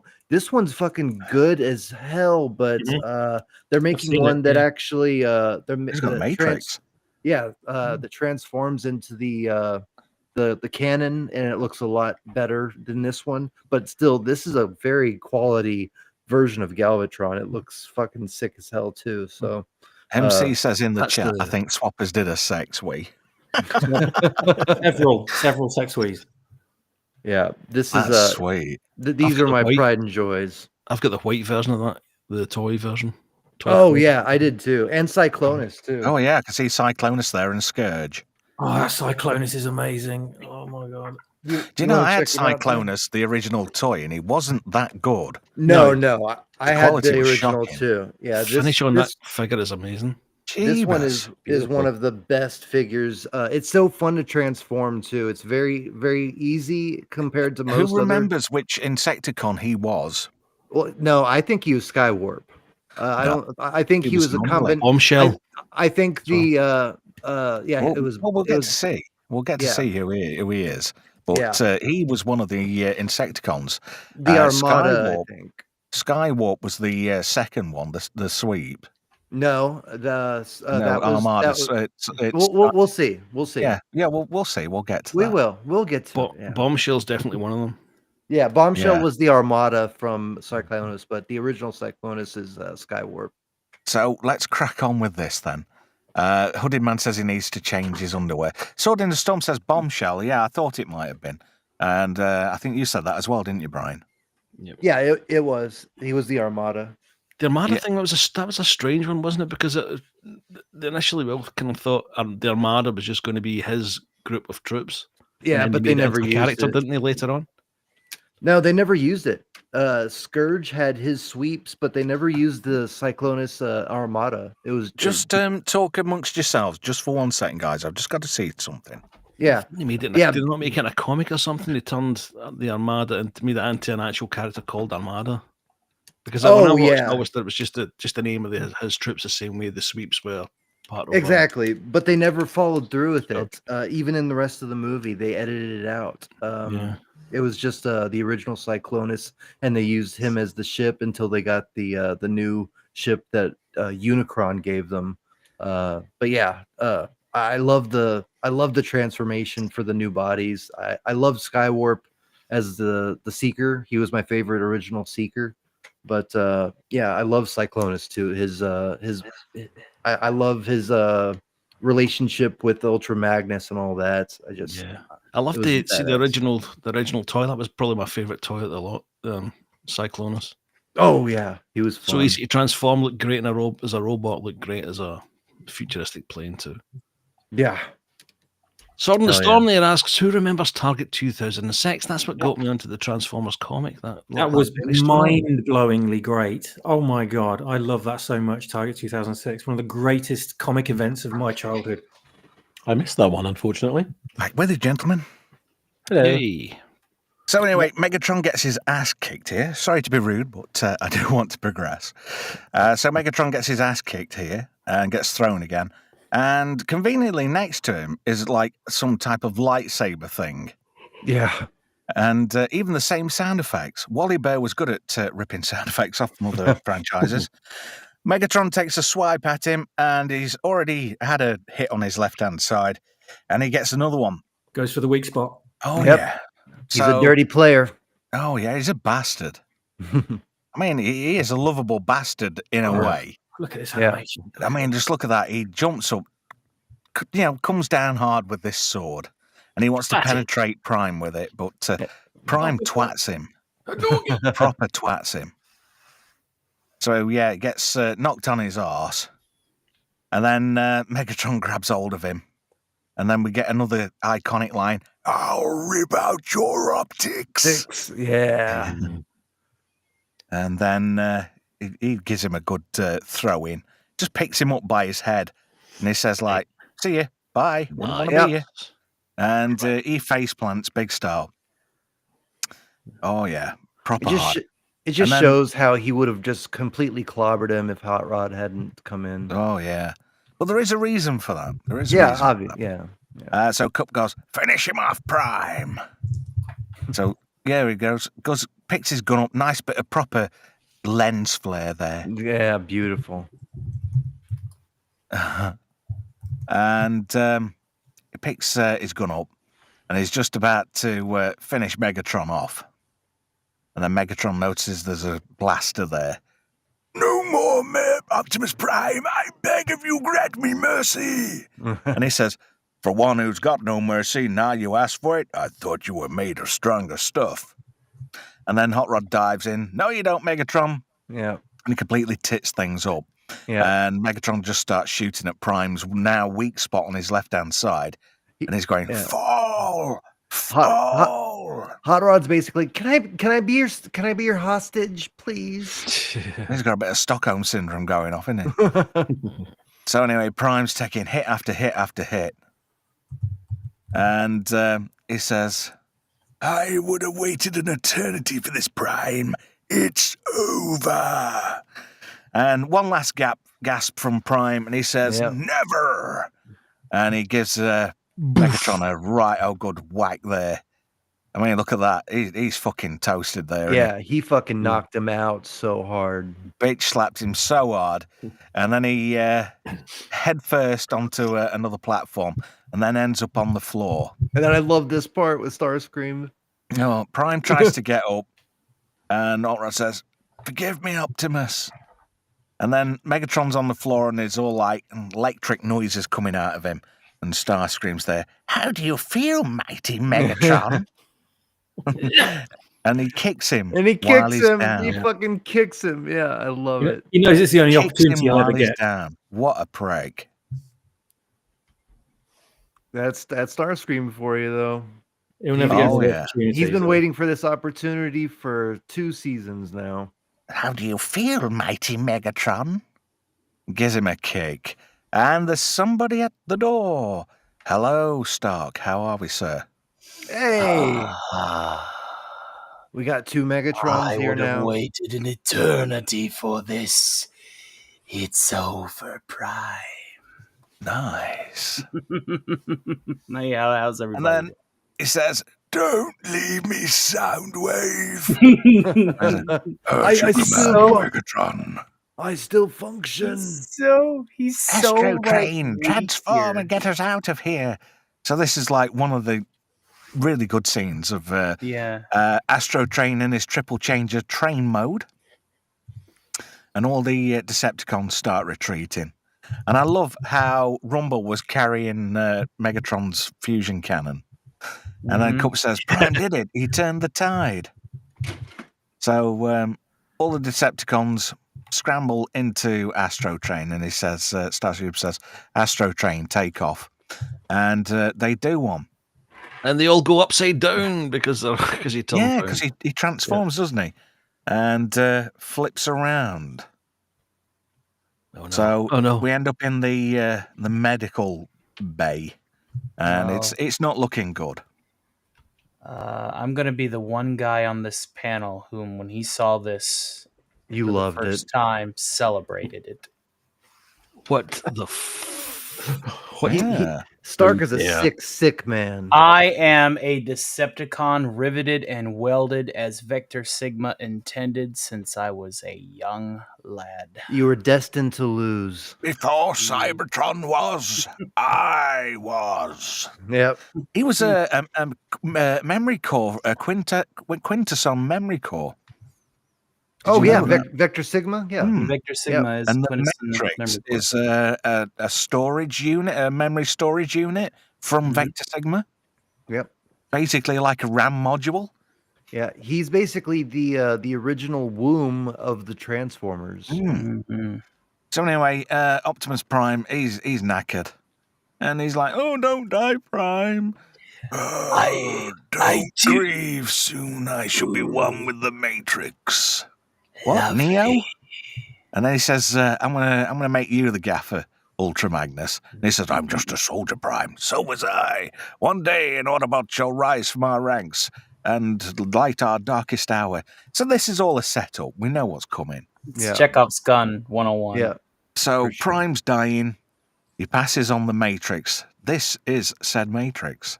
And you know what? I love the design of the Matrix. Mhm. Like this was a very amazing. Like the first time I saw this, I was like, "That's a fucking cool looking device that symbolizes the leadership of the And Autobots." it's a RAM module from Vector Sigma. Who knew? Yeah, yeah, exactly. It really does. It resembles Vector Sigma as a whole. Yeah. Well, apparently, there was a rumbling that all this was by design to flush out Unicron. So Vector Sigma could destroy Unicron. That makes Yeah. sense. So it's Yeah, like there- so yeah. it's like a Star Wars prophecy of the one type of Because thing. Vector Sigma's power was opposite to what Unicron's was, so he could cancel him out and therefore destroy him. Mm-hmm. Now, Unicron is unfortunately will never truly perish. Deeper lore into Unicron is he is a force of nature. He is the pure representation of evil, and that is the Yeah. reason why you can never truly kill Well, Unicron. He brings Starscream back in season 3, which is Yeah, funny. yeah. So Yep. anyway, this is the Matrix. It illuminates the entire room. And as he passes the Matrix on to Ultra Magnus, he drops it because he's obviously weak and he's dying. So Hot Rod sees this, goes in to catch it, and it reacts to him. I wonder why. Yeah. So Wonder what that little light was for. So Ultra Magnus has now got the Matrix, And this is the moment where Prime sadly dies. He turns from Optimus Prime into Winalot Prime. I do love how he loses his color. Look at that. I could turn him back on and off. Have you tried turning it off and back on again? Optimus, there's somebody outside. She says you've got her pregnant. I'm gone. Oh, it's just a joke. She's a fit bird. I'm back. No, I'm back. Oh dear. This is also a good allegory for the times Prime has always died as well. It's like, oh, Yeah, Optimus he's had Prime's dead more again. comebacks than Shawaddy Waddy. So Prime dies and then turns black, which is weird. And the music's really grim and somber. In the It's original, metal he basically turns to dust. But they changed it. In the original theater version, he turns to dust, or maybe it was the test screening. But I remember seeing a scene where they originally had him turning to dust, but the kids were like so upset that he, It means that he was fighting the cosmic rust this whole time. Oh, Matrix wow. was the only True. thing keeping him alive. So True. Unicron, in his brain, he sees what's happened here and that the Matrix has been passed on. He knows the Matrix can destroy him. And he keeps losing his shit all the time, doesn't he? Like, well, that's not Orson Welles doing that scream. That's actually Leonard Nimoy who does that scream. Yeah, So that's Astro Train's struggling. He said, lighten the load, else I'll never make it to Megatron. And Starscream says, oh, fellow Decepticons, Astro Train's asked us if we can help lighten his burden. And then one of the Constructicons says, oh, it's survival of the fittest. And then Starscream says, do I have an eye? Aye. Nay? Nay. So all three of the Insecticons are buggered, along with Skywarp and Thundercracker, who were very underutilized in this movie. Yeah. So which they all is a get damn chucked out. shame because I love the Command Triome. They are awesome. Well, and you missed one of the best lines in this is when they start fighting, and then Rumble comes out of. We haven't got to that bit oh, yet. Oh, okay, God, okay. My Hold on a bad. second. My bad. And then Starscream says, "Oh, how it pains me to do this. Wait, I still function. Wanna bet? Starscream! And it's just a great scene. Yeah. Oh, that's right. You're right. No, The look on his face, Starscream like gets turned he's into- gutted. He's fucking gutted. Look, I've just lost my leader. Oh dear, too bad. Never mind. I guess I'm the new leader. Wait. The Constructicons formed Devastator, the biggest robot. We should be leading. Constructicons inferior, Soundwave superior. Who'd follow an uncharismatic ball like you? Ain't nobody called Soundwave uncharismatic. We did that in perfect unison. Hell yeah. Wow. And then they start having a little bit of a civil war. Devastator gets fucked over by Rumble and Frenzy. So they pile driving into Astro Train, which is always helpful. Yeah. When you're making your escape in a triple changer, you have a bit of a fight inside of him. And That's right. Devastator He's collapses. appreciating all of that. Yeah. Yeah, exactly. Even Ravage can fuck over a Constructicon on his own. Dude, I love Ravage. He's one of my favorites. So they have a bit of a scrap. Blitzwing takes on Soundwave. He gets fucked up. And they have this bit of a fight. And then they carry on to Cybertron. Meanwhile, let's find another slide, shall we? Well, it's just the writing is good, but you could tell that there was a lot of pressure from Suits. Oh yeah, for sure. Flint Dilly had his hands tied. He had nothing he could do. So Megatron and the broken Decepticons are just floating in space. And here's Megatron. I love this scene. And he floats into Unicron. He goes, Megatron, Who said that? I summoned you here for a purpose. Nobody summons Megatron. And it pleases me to be the first. So good. He says your bargaining posture's a bit dodgy. Then he says, work for me or die. And he says, I belong to nobody. So he says, all right, and proceed on your way to oblivion. Yeah. And he sends out these pain rays, and Megatron's, I accept. Ah! And it's and this is just so good. Mm-hmm. The grid lines, the whole this scene. As I'm a big fan of Orson Welles too, and there's been many times that I've acted out this entire scene on my show. It's true. Oh, Forg in the chat says, hating on Hot Rod for causing Prime's death is popular for a lot of the fans. It could have been handled much better by showing Hot Rod being low on energy so he couldn't use his weapons. Hooded Man's off to bed. Night, matey. Have a good night, Hooded Man. Catch you soon. God bless. Take care, Hooded Man. So he says he accepts Unicron's terms. I accept. Yes. Very well. And then he goes on to repair Megatron. Yes. And he uses his reformatting ray. I love this is a great shot. I love that the green represents like healing and transformation. That's my favorite color. So like as a Green Ranger, myself, I think that's awesome. You fleshlings know little about the greater machinations of space. So anyway, the reformatting proceeds. Unicron starts getting ready to change Megatron. And I love this. I get to see the inner workings of Megatron. These sounds in this sequence are amazing as well. The sounds, right here, if you stop right here on the toy, if you take off his face underneath it, you see this little image right here. Oh, the wireframe image. Oh. Yeah.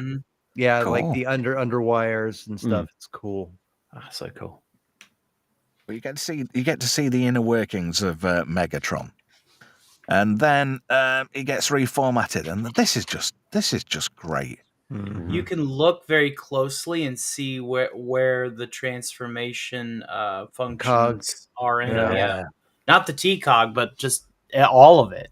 Like well, you can see the T-Cogs right there on the left. It's like under the left side right there. Yeah, that's the T-Cog. Yeah. Yeah.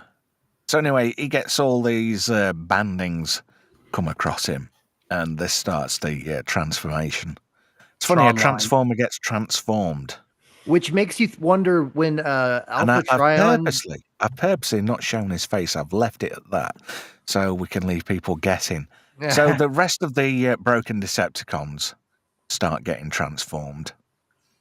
So here we go. Thundercracker. That's Thundercracker becomes Scourge. Yep. And there's Kickback and Shrapnel. Yep. So let's see. They become the Scourge, the Tracker, and the Sweeps. So, look, it's Bombshell. It is. Bombshell becomes Cyclonus. I disagree. I think that because when you think about the character, Bombshell is not somebody that follows Megatron through and through. Skywarp but is. They're all getting reformatted. It doesn't matter. But it's not changing their character. That's the thing. That there it's is mind changing their control body involved. No, The way I always took it was that the Galvatron was Megatron was still Galvatron, but the rest of the characters were entirely new characters. They just used the shell. Oh, I disagree. That's the way I took it. I'm going with Brian. Interpretation, yeah. Yeah, I mean, I guess we can agree to disagree, but I think that Bombshell is Cyclonus because he's the first to transform. I disagree, but so they get this really dodgy-looking ship, Nemesis Mark II. It's kind of like a space tits with handlebars, doesn't it? Yeah, a little bit. A little bit. This is the Revenge, apparently, the title of this ship. Really? Yeah. Hey, we're going to have to do that on a future Monday Night Mayhem swappers. What's that, mate? Sorry? Space tits with handlebars. We'll have to do that one time. Oh, it's such an awful film, but I'll be in for that. It's awfully good. So here he is, Galvatron, the new leader of the Decepticons. Hell yeah. Even at this point, he's still the new leader because technically, he's Megatron, so... But he's badass now. And he's overpowered now with Unicron's energy, so... And he can use his fusion cannon as a rocket. Mm-hmm. Yep. So Unicron gives them their orders. Find the Matrix, destroy it for me. I'm scared of it. It's got pictures of me having a wank. True. You don't know me, but I've been having access to your webcam for weeks now. You send me 10,000 Bitcoin, or I will show your friends at work your tiny cock. Z would have loved that one. So See, the Decepticon HQ, this is the Hall of Leaders, with all the past Decepticon leaders on the walls. And this is Starscream's coronation. We need the previous tours of slide, these. Trev, some resurrections going on there on the previous slide. Oh, where? Yeah, that's true. There's Thundercracker. Oh, yeah. There's Skywarp. There's the There's the Insecticons. Insecticons. Yeah, exactly. Oh, well. I wonder why they didn't Shockwave. include That's Reflector. Shockwave, isn't it? Yeah. Yeah, that's Yeah. So we'll see who's crowning Starscream. So the Constructicons are doing this stupid trumpet thing. I never liked this sequence because A, how are they blowing air anyway? They're robots, and B, some of them don't even have mouths, so it's just ridiculous. The whole it's another one of those where the eye pops out. It's just for kids. It's just to make the kids laugh, isn't it? You know. And the later, So and Starscream the fires the ends of their trumpet. He blows their Maybe trumpets it's just for 'em. part of the bad comedy. I mean, True. Yeah. True. Trev, if I may, Yes. there's a scene later on when they're underwater, cup, and there's bubbles That's flying right. from his mouth constantly. True. Yeah. That's on Quintessa. That's the very one. Brown. I love how Starscream's animation model gets an upgrade in this. as well. Yeah. Mhm. He has different tits. Yeah, he does. Yeah, it's all Well, a lot he's more about to detailed. be turned to dust anyway. So he's like, My fellow Decepticons, as your new leader. but look at that, the quality of animation on him there. It's like they've took him to Quick Fit and get him a bit of an MOT. It's like Rob Liefeld drew him with like how he drew Captain America with those huge tits. Yeah. Oh, don't start with that guy. All He's a right, bone, all right. he's a bone of contention. I A know. couple of lardies in the background there. Yeah, isn't there? That's shaming. Fat Cuntotron, isn't it? The one on the left. Who disrupts my coronation? Oh, shite. Oh I no. pressed the wrong button again. Fortress Bastard. Diagutimus. Does that mean I'm Yeah. cue to actually play a whoopsie daisy? I think it is. For our English viewers, you may not know that. That's from The Price is Shite. A very popular game show in the former colonies. Remember to stay and neuter your animals. Oh, dear. Hang on, let me try and sort this screen out, because this is Bushido. No, hang on. No. I kind of like being out above the rest. There we go. That's cool. Let me try and sort this out. So let's get back to where we were. Who disrupts my coronation street? And it's Cyclonus. That is such a sick ship. It reminds me of the X-Men Blackbird. That is so sick. Yeah, a little bit, doesn't it? It is very much Cyclonus. Oh, look, This there's two dead Decepticons there already. This was the point when the Decepticons just stopped giving a shit about trying to blend in, wasn't it? This is a good bit. Coronation Starscream. This is bad comedy. Oh, look at that. This is not your time, Prime. Dave? Your Is that you? Here's a hint. Dave. Dave's So, not here, man. Yeah, It's the a new and improved leader of the Decepticons, Galvatron, It's a sick finally cannon. gets his revenge on Starscream, and he turns to dust. Oh yeah. I Proper want that style. 2.0, man. I He love gets that cannon Thanos. mode. Although Yeah. Unicron does bring him back in season 3, then he gets killed again. Yeah. So he turns What- to dust, and his Yeah. crown drops to the floor, right in front of Galvatron. He's And just like, I don't even need he this transforms, and looks down at that crown, stamps on it, and then he says, "Would anybody else attempt to fill his boots?" What'd you say his name was again? shit. Galvatron, and it's all hail Galvatron. And then And those then- trumpets are back. Oh, look, which one's that? Fat Twaticon?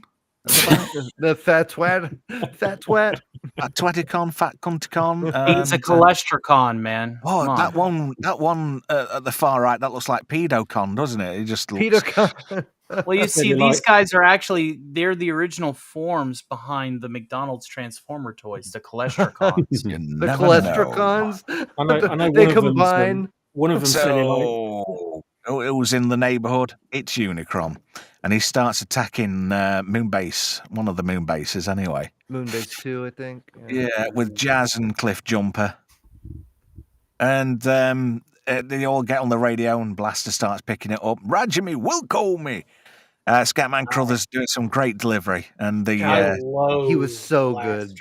I Yeah. hate Blaster with a passion. Oh, I like you Blaster. don't like Autobots in general, do you, No, Star? he really doesn't. You can't bring up You any can melt them Autobots. down and make a new suit out of them, couldn't you? Mm. Yeah. So, Ultra Magnus is there listed to it. There's giant planets just turned up and started attacking.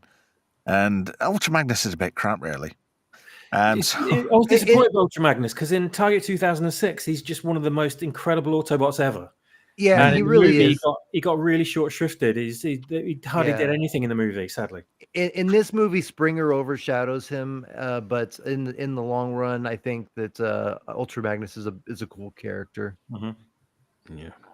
Yeah, pretty much. So he starts having a bit of a chomp at the moon base. Cliff Jumper and Jazz try and get away, but they meet a similar fate to what Orvillus did. I think that's his name anyway. We'll go with that for now. It's easier. But they don't escape.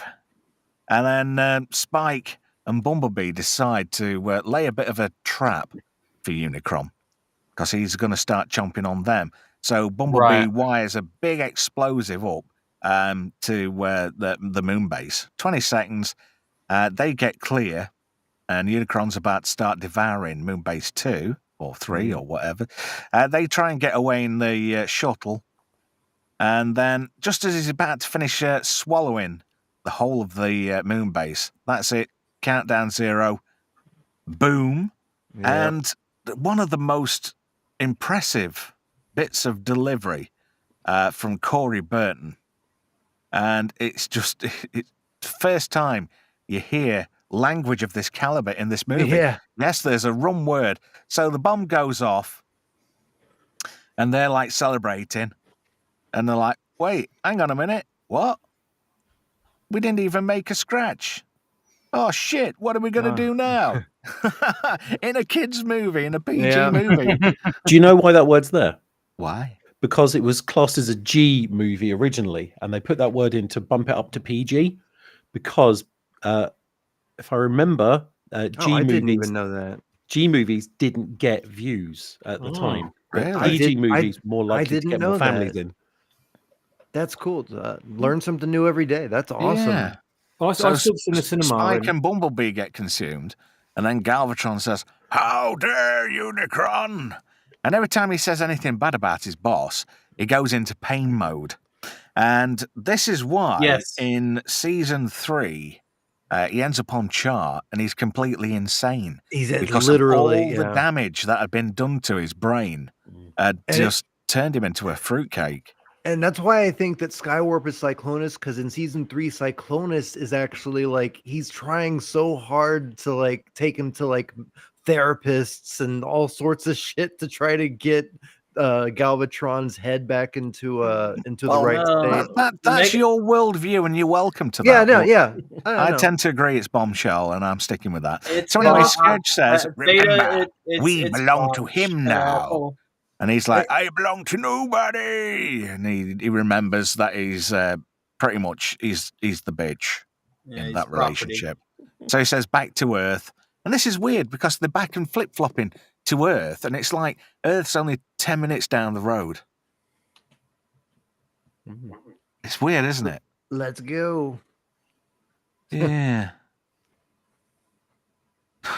I'm just looking at the chat, just catching up with the chat. I'll get catch up with you in the chat shortly, guys. So Ultra Magnus, he's pretty much he's like a cock-flavored lollipop, isn't he? In places in this film. And Daniel's like, "Oh, where's my dad?" "Oh, sorry, Daniel, your dad's dead." He's all right. He's fine. Don't worry about him. So the Decepticons come back for another attack.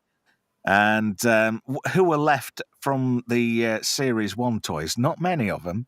Nope. But, to start taking shots at the Decepticons. And it's like, Autobots, scrap. I like that. How the cockpit's coloured and, you see it. Mm-hmm. And it's all like, very X-Men. I think you said that earlier, didn't you? Mm-hmm. And it really does. And I like this too. But Galvatron, he's just a sick bastard. He's kind of worse than Megatron, really. He is. He looks pretty sick. Yeah. I mean, Megatron will always have a soft spot in my heart, but Galvatron's pretty sick. So here's one of the bit of a condescending bit. It's like, oh, don't worry, I've got you, missus. And then he gets shot at, and then she's like, oh yeah, I've got you, don't worry about it. She kind of turns it round on him again. That would fit in perfectly with these days, Disney's stuff. Yeah. It's a little bit woke, isn't it? This is one of the woke moments. And Daniel's looking at Hot Rod like, you gay. Man up, bitch. So another one of the useless bits of Blur in this film where he tries to get the Dinobots aboard a shuttle. They don't want to because they're as thick as pig shit. And Cyclonus is still taking shots at everybody. And I love this. Like, I missed you, but I'll get you next time. I know where you live. The Dinobots, they're just there just to amuse the kids, aren't they? They're It's just comic relief. Simpletons. It's like, I would have It's like they're the Crayon Club of Transformers. Mm. So shuttles take off again. There's a pair of them, and these are basically plot devices to split the story into two pieces. And I like how aboard that shuttle, Daniel doesn't need any oxygen or anything. Funny that robots don't need air, so you wouldn't think sealing airlocks and the like would be a priority for creatures what don't actually require oxygen. So a bit of a break, and they're chilling for a couple of minutes. But it's short-lived because look who's just about to shove a torpedo up their asses. Yeah. It's Galvatron. Oh, don't press the green button. Whatever you do, I'm just going to press it. And he fires a bunch of missiles. And he starts attacking both shuttles. Mm-hmm. And there's some great action shots, but there's also a few parts of this attack where the animation looks really sketchy. I don't think that's on purpose, though. No, I don't think it's on purpose either. So Because the whole quality of this movie is just top notch compared to anything they did in the series. So Cyclonus gets a time to shine here, where he drops out of the ship and transforms and starts attacking the shuttles. And he does more damage than the missiles. And Capital shipped. Yeah. Yeah. So Hot Rod and Cup crash into this planet, which we find out later is Quintessa. And, we all think they're gone. They crash. And Ultraman says, oh, don't worry about them. They're gone now. We'll separate our shuttle and let Galvatron blow up the rest of it and let him think he's got somewhere. So, yet again, he's pulling different knobs this time. It's like his console's completely changed. So he fires some more missiles, and boom, shakalike, they're gone. History. And he's quite happy. He says, that's you gone, Ultramagnus, and with it, the Matrix. No, I don't think you are. I think everything's tickety-boo. And he gets punished again. I've noticed on the odd occasion where Galvatron's getting punished. Testing. It kind of looks like he's back to being Megatron again. Hello there. There you are. There you are. Oh, good. You can hear me. All right. Yeah. Welcome back. Welcome back. Did you enjoy your nice, refreshing crack?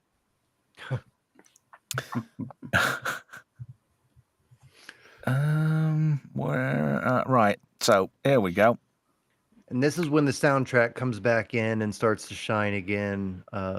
You can't go wrong with this soundtrack. We're back into a rocky soundtrack, aren't we?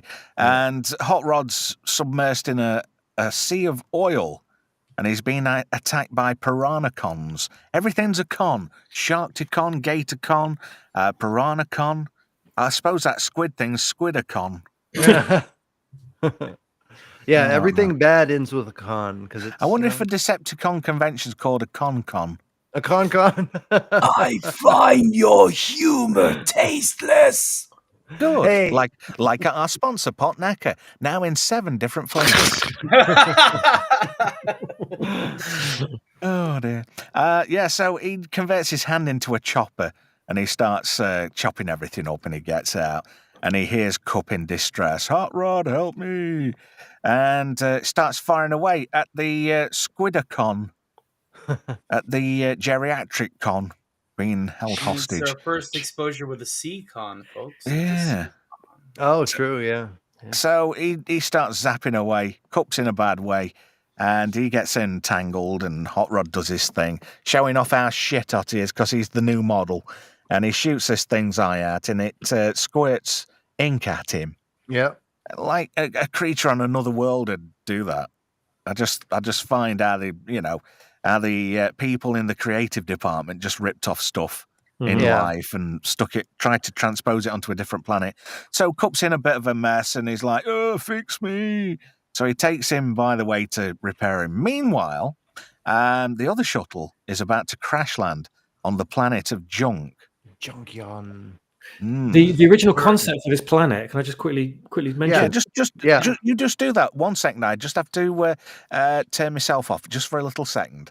I was just going to say quickly the concept for this planet in the previous slide. We saw it looked like a sort of a partial sphere, and I think the original idea was that it was a chunk of Cybertron that's missing and got torn off, and it's floating somewhere in space. So this is kind of a missing part of Cybertron that's evolved on its own over eons. That's an interesting thing, theory. That's a great theory. Yeah, like it's part of like their disposal part of the planet that got released or something like that. Yeah, that's cool. I really enjoy how the Junkions have this advanced technology where they can use the junk to repair bots that have basically been dismantled and all that. It's very cool. So that's what led me to think that the original bots that we saw get killed earlier on in the movie. I thought, I wonder. I know. I was like, why don't they bring Optimus and Wheeljack and all those characters to Junkion? Or why doesn't, when Retgar comes back to Cyber, or not Cybertron, but to Earth, why doesn't he use that technology to help fix those bots? But because that's a 1987 toy line. They haven't finished developing them. True. So they're picking up the pieces, and Daniel is presented with Spike's old exosuit. So there's a bit of a light-hearted moment where he goes all Bambi, and he's flopping around. He looks high there in the wind. And notice how he chucks himself into a certain area. Oh yeah, he wants that poon. He wants a bit of Robomuff. Yeah, but he's not getting any. So they go out onto the planet and if you go back, Springer's like looking at him like, "Get the fuck away from my chick." Yeah, I noticed. Fleshlings and Cybertronians getting along, mass hysteria. You got robot fever. To quote Bender. So all these bots start appearing out of all the junk, and we're introduced to Retgar. Operators are standing by. So that's a good Eric Idle, man. Great Eric Idle. That's a really and I love how evil he looks. Yeah, we don't know if they're villains. He's a junkie and he's got red eyes, so technically he's a Decepticon. It's what I would think too. That's why, it was a complete. The thing I like about all of these guys is they talk in television broadcasts. Yeah. Like they're very. It's like their only exposure to communication. It just happens to be our old TV. Well, there is a good line referring to that a little bit later on. Yeah. So Hot Rod does a bit of repair work on Cup, and he does a bit of cracking and rattling and clanking. And he says, "You've not done a bad job," but all of a sudden, they're interrupted by a squad of Gatorcons. I don't know. They don't really look like gators, do they? No, but yeah, it's a weird name for him. So he comes out with the universal greeting, "Bar weep, Grana weep, Ninny Bonk." Yeah. And he says, "Offer him an Energon goodie." And they start giving him these Energon goodies. Yeah, it works at first until they run out. Says, "Don't worry, they'll reciprocate." And it's like, all gone. Oh, and I notice how Hot Rod says this is getting expensive. I didn't think they have to pay it. I didn't think economics was a thing with these guys, but obviously. So the Gatorcons, they don't even look like gators. Sword in the Storm is saying Alicons. Yeah, like alligator. Well, yeah. They look about as much like alligators that the Sharkcons look like sharks, let's face it. Yeah, true. So they transform and take Hot Rod and Cup into custody because They work for the Quintessons, which we'll discover soon. And this little car keeps lurking about in the background. I've forgotten all about Wheelie. No, Yeah, I I hate Yeah. Wheelie. Everyone hates Wheelie. Yeah, everybody hates Wheelie. That's Another Frank Welker, Slimer-esque type voice. Yeah. I love his car mode though. It's great. Yeah, he looks cool, but he's It annoying looks as like a fuck. cross between a cockroach and a fucking lobster. That's true. I do see the cockroach. If anything, that'd be a pacer. He's a lemon. an AMC yeah. pacer. Yeah. He looks like a ladybug or something too. Yeah. Gremlin. Have you noticed another animation error here? Because this person who's on trial by the Quintessons, it's actually Kranix. Kranix again, yeah. He has Yeah. So Hot Rod and Cup are brought into this court of the Quintessons, and everybody's presumed innocent, and innocence isn't a way out. Yeah, look, it's Kranix again, and he ends up getting a not guilty, and he ends up in the drink anyway, where he's summarily dismembered by the Sharkcons, much to the amusement of the Quintessons. So Hot Rod and Cup get stuck in jail, and they're trying to figure out what's going off, and Kranix is back again, and he explains the story that it's Unicron, and it's funny, isn't it? You know, he knows who Unicron is, but nobody else does. You'd think the whole galaxy would know about Unicron. Yeah, I mean, given his role and everything. And I'm just thinking that other guy at the beginning with the disco tash, that must have been Orvillus then, because that's Kranix. Well, it makes me wonder too if Unicron has been like in a distant galaxy, like away from this, this Milky Way galaxy or whatever, for a long time. How, like, why? Well, like you said, they kind of jumped the shark with it later, because it's revealed that Unicron was made by a monkey in season 3. Really, I don't remember that. I don't remember that Because either. he creates a replacement for Unicron called I can't remember. It's like a giant space tarantula, and it absorbs energy out of everything. Oh, I do remember that episode, but I don't remember it being related to Unicron. I'll have to rewatch that. Yeah, the creator of Unicron. I'm sure it's something like Primacon. It could be. Well, I know replacement. Primus is supposed, like, in later iterations of the show. I know Primus is his brother or something like that, but I don't know if that's canon for G1. that was later lore. That's IDW stuff. Pass's generation of Transformers. I like to just stick with G1. Yeah, me too. In terms of this movie and Unicron's origins, G1's the best, dude. Always will be the best. Swappers. Yeah, I think you're going to say the point I was going to make. Sorry, in terms of Unicron's origin, I always thought that the Lithonians, Kranix and his people, were kind of they're doing intensive research into what Unicron is or where he is or something like that, and because they kind of found out that this ancient being was out there somewhere and no one else knew about it, only they did, but they were killed too soon to let everyone know. That makes sense. I can get behind that. The original comic run, Target 2006, didn't it give the origin of both Primus and of the Unicron? IDW? Yeah, it was amazing. Yeah. The Primus was they're two like ancient gods fighting. Yes, that's the the primordial point universe. It was like a Cain and Abel story. Yeah. Well, yeah, it was the creation of the ultimate creator and the ultimate destroyer. That was the whole point between the whole Primus and Unicron dichotomy.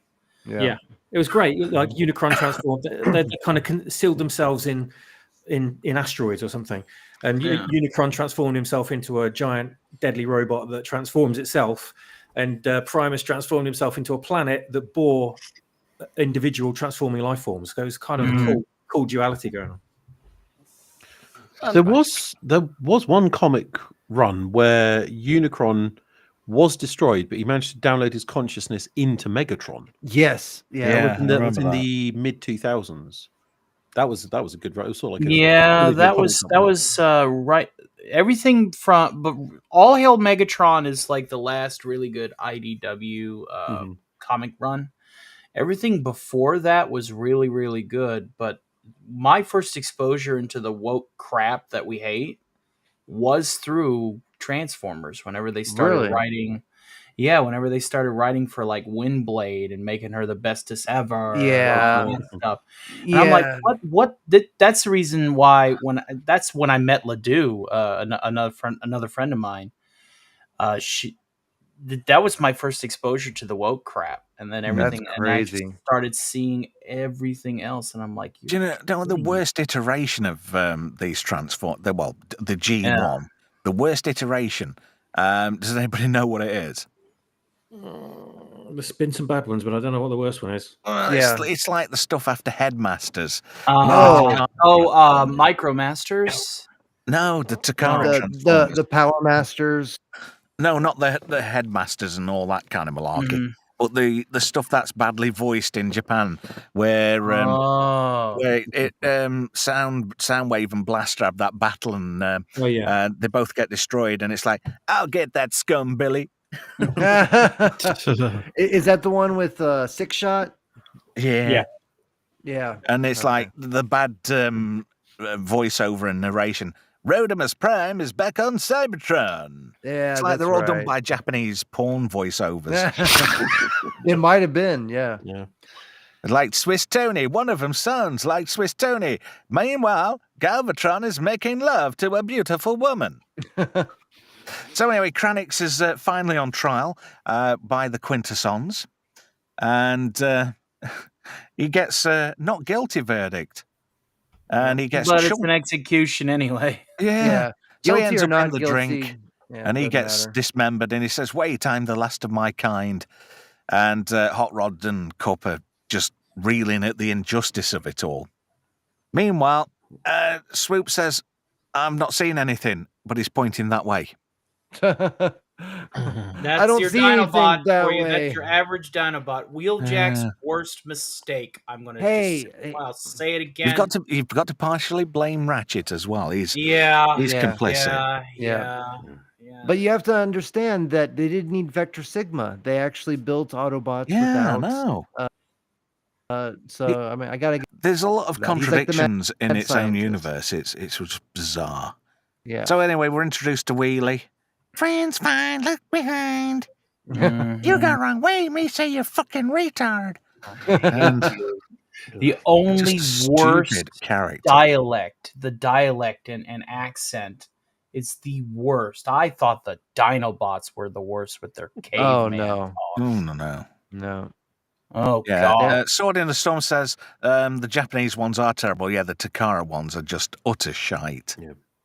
So anyway, Unicron's at it again because Galvatron's gone to him, and he's gone back. You know, why did you punish me? And he says, "Oh, you're a bit of a fool because the Matrix is still around, and Ultra Magnus is on the planet of junk." Meanwhile, the Autobots are trying to repair the shuttle, and then the Decepticons come back and start attacking. And it gets a bit formulaic. It's like they go away, they come back, they go away, they come back. And they're slightly They're less worse than achieved orcs. each time. They're So worse anyway, than orcs. there's They a come bit back of for another go. a bit of a battle on the go. Daniel gets collared by, oh look, an Insecticon. He's dead. Human germ. I have to agree. I have to agree with Softly Cut Marbles. Skybound is a great series that's going on right now. That's what my Optimus with the fusion cannon. It's a good series. So I'll just have to say that. MC's having to eject like Soundwave. So take care, matey. Thank you to for see joining MC. us. God bless. Have a great I hope night. you managed to catch the rest on the re-rub. Softly Cut Marble says the IDW comics were forcing DEI into the franchise at full thrust before the woke went broke. Now, thankfully, Skybound have the license and they really know what they're doing. So I hope really they do do. bring it back. That's good. Because the IDW stuff is really good. That's my And first exposure to it. That was my first exposure to it. that was the one where they did a series where Optimus Prime actually killed Megatron at Autobot City. Yeah. And then Starscream became ultra bad. And got modified by Unicron. Yeah, the under base power Starscream. Yeah. Yeah. And then Starscream was a good guy for a while. That was trash. Yeah. Yeah. He was He more of can't like be a an good guy. informant, but yeah. Yeah. So Daniel manages to figure out how to transform. And these exosuits are the junk, really. Yeah, they're basically They're human junk. Yeah, it's Yeah, like a Sparkplug built them or something. Yeah. Well, he's worm food, isn't he? Yeah. In this Yeah, series. Where's basically. Carly? Carly is Yeah. Daniel's mum. Well, What happened to her? I think isn't she in it for a split second or something? But yeah, she should have Oh been yeah, in I it think she more. was waving at Spike and Hot Rod whenever they were trying to trail Yeah. the shuttle at Autobot City, like during the opening number. Yeah. I think. Yeah, because Anyway. she was worried about Daniel, so Yeah. Yeah, obviously that's why she's around so much. yeah. Yeah, Maybe no she's got a kidding. drink problem, or she likes crack, or She might, yeah, she's like a crackhead now, a meth head. maybe she's got a new pimp. We never found out what happened to Sparkplug either, did we? No, he's dead. Chip Chase. Chase. Oh, he was just useless as a character. Yeah. So anyway, Ultra Magnus blockades himself and stops the rest of the Autobots from getting attacked by the Decepticons. And he gets the Matrix out and he tries doing the do with it, and it's not doing anything. He's not got the touch. Nope. He's not got the Or power. the power. But I like this look. It's like, you're fucking toast, Yeah, mate. they're just looking at him like Yeah. you're an idiot. It's like, you're dead, bitch. Yeah. I really would have loved the Junkions to have got in on this fight and like kicked the Decepticons' asses. Yeah. Yeah. I mean, this looks good. I mean, I know it looks a bit washed out and it's not aged well, but that effect of the sweeps, Yeah. shooting Ultra Magnus, I think that looks really good for the time. Mm-hmm. Oh yeah, for the time definitely. But you know what looks really weird is when the head comes up and it just shows the Yeah, I noticed that. That was weird. yeah. It just didn't fit. It's like No. that was an unintended animation error. Yeah, I would hope so. Ultra Magnus gets shot and he gets a bit of a cock shot and then he blows up and conveniently he flings the Matrix up in the air Yeah, he straight just into throws it. Galvatron's hands. Mhm. And it's like, Unicron, my master, with this I shall make you my slave. I can't do Galvatron at all. Yeah, I can do Leonard the Nimoy's Japanese hard. one. I can do the Japanese one. Unicron, my master, with this I shall make you my slave, like making love to a beautiful woman. That almost has Zep Branniganisms in it. All right, Kif. Kif. Set phasers to velour. It's your old friend Zoidberg. Hooray! We got another Zoidberg, maybe? So Unicron loses his shit again, and then Hot Rod and Cup are on trial by the Quintessons. How do you plead? Go fuck yourself. Yeah, really? Go fuck yourself. Yeah. Yeah, and they get dropped in the drink after being found innocent. See that line in there when it's You know what, Bri? like that line in there, but it's spare me this mockery of justice. That's the kind of thing I always envisaged myself saying to a policeman at 3 o'clock in the morning when I'm hammered. when he absolutely leathered. He says, Hot Rod's got this thing like, we'll see how we go here, but we can give him one hell of a humongous repair bill. You have to be careful saying humongous because you get chased by Asian women. Humongous what? If you won't go broke. So the Sharticons go for Hot Rod and Cup, but they go down to the bottom and start whizzing around like a wall of death type thing. And before you know it, they create like a big, massive whirlpool. And these Sharkticons, they're spinning around like chuff. And Hot Rod and Cup fling themselves out of the wherever it is. I think it's oil. Maybe it's mobile. Yeah, it probably is Castro oil. GTX. That would make sense. Yeah. Since the Piranhacons are all swimming in it. If Z was here, he'd be able to tell us because he likes a good oil bath. Yeah. Mhm. Thank the maker. Yeah. So he does a bit of stunty stuff and starts skittling the Sharkticons. That's not a good look for Hot Rod. No. That's like, I'm scared. I'm a bitch. Yeah, there's the rat. Wow. Oh my god. Some leader, guys. I And tell one ya. of those silly moments in the film, what's there to make people under 7 laugh? This Quintesson bailiff. He's stood at this door. All of a sudden, the door flings open. He's underneath it. And, excuse me. And then you get a bunch of, like, very small kids all laughing. And Wheelie's riding on Grimlock. It's so stupid. Yeah, it just gets childish. The Dino Bots. Yeah, they suck balls. These Sharkticons, they like start shitting brakes. I love the bit with Hot Rod punches one of them in the teeth, though. That was great. Yeah. And I like how he just snarls at this Sharkticon and it just shits its pants and it runs for mum. There you go. And he basically tells the Sharkticons, don't listen to those guys, they're arseholes. So he slams his foot down and he says, I reckon you ought to go up there and fuck them up. Yeah. So that's exactly me what they do. Grimlock say you attacked him. Yeah. So they think about it like, and then it's like, yeah, fuck it, let's do it. Leave it to animals to relate with other animals. And then it's like, him Wheelie, he's friend. With my friend too, if he tells us how to get the fuck out of here. And he's like, how do we get out of here? And he's like, if stair over there, isn't it? And then there's a Quintesson ship there, ready to go. Convenient plot device. There's a lot of that. There's a lot of that in this film. It's a weird looking ship. Yeah. Meanwhile, back on the planet of Junk on Junkion, Ultra Magnus, he's knackered. Some assembly may be required. And it's like, Ultra Magnus. Oh, he's bollocksed. Yeah, pretty much.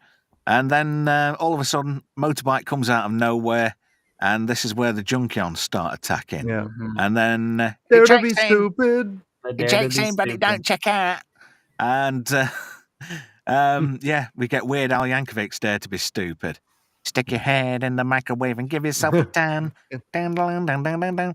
And it's another thing just to amuse under sevens. It's a fun song though, even for It is a fun song. It's kind of like it's out of place, but it's a fun song. It's definitely out of place. I guess they were just trying to really sell the fact that these guys just talk like televisions. Yeah, yeah, they true. just wanted to throw in the pop culture references from that song. They're like, because everything else is like hardcore rock or very like you can knock powerful, them down, heroic. but they just keep getting back up. Is a good line from Springer. Hey, did anybody notice that Springer's voice is the same as Ace McLeod's from the Centurions? No, because it's Neil Ross, same guy. Dude, it's Neil Ross. No kidding. Wow. Yeah, that's crazy. that almost sounded sarcastic. No, I was like, what the fuck? Oh, wow, dude. I'm a big fan of the Centurions. I remember I used to great have team. those toys. Yeah. Man the Machine Power Extreme. Damn straight. I remember that gets, commercial. Springer kind of gets his ass handed to him a few times. Yeah. Well, this is a good shot where the battle kind of gets broken up. And you can see whoever did the painting on that really did care about what they did as a job. Because that cell shading is really good for that. Oh, yeah, definitely. That's like a Kira type of level. Yeah. So this ship comes into view, and it's the one stolen from the Quintessons. Yeah, the corkscrew. Yeah. And then you get another interior shot. Was it ever established how Hot Rod and Cup knew where to go? I don't know. I think they just stumbled along, didn't they? Happy little accidents. Yeah. But it's like the planet of Junk and Quintessa were quite kind of close to each other. It might have been possible that the ship was sending out like a frequency to Autobots or something. I don't know, but I'm just kind of making it up as I go along. Well, again, we're just trying to explain the plot convenience. Yeah, exactly. And so Redgar's all agog. He doesn't know what to make of this. And then Hot Rod comes out of this craft. And RC's dead happy to see him, and so's Daniel. And everybody's sort of reunited.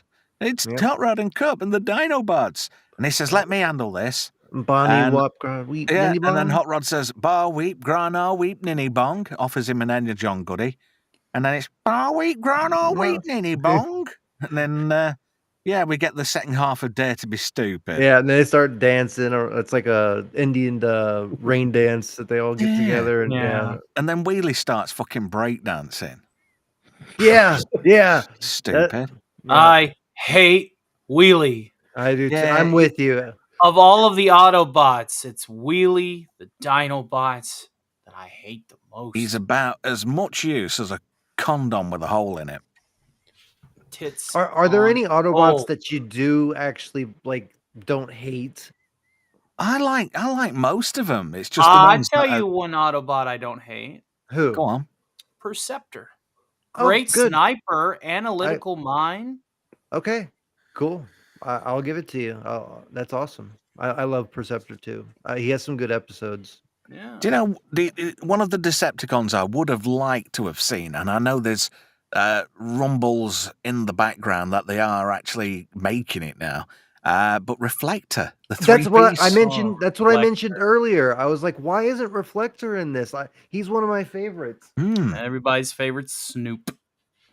Yeah, I love this little guy. I customized them, but I love these guys. They make Yeah, them it was great. a 3-in-1, wasn't it? Yeah, Mm-hmm. You talk TV, we talk TV. I think this stream's turning Z on by the look of it. Really? Why? Where is he? What's he doing? He's in the chat. I'm horny as hell with all these sexy droids. Well, you are our favourite sailing unit. He didn't get the reference to Bender.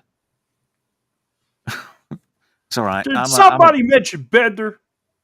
That sounded like Kermit. No, I'm not. I can't nail. I like them all. Swedish Chef last week.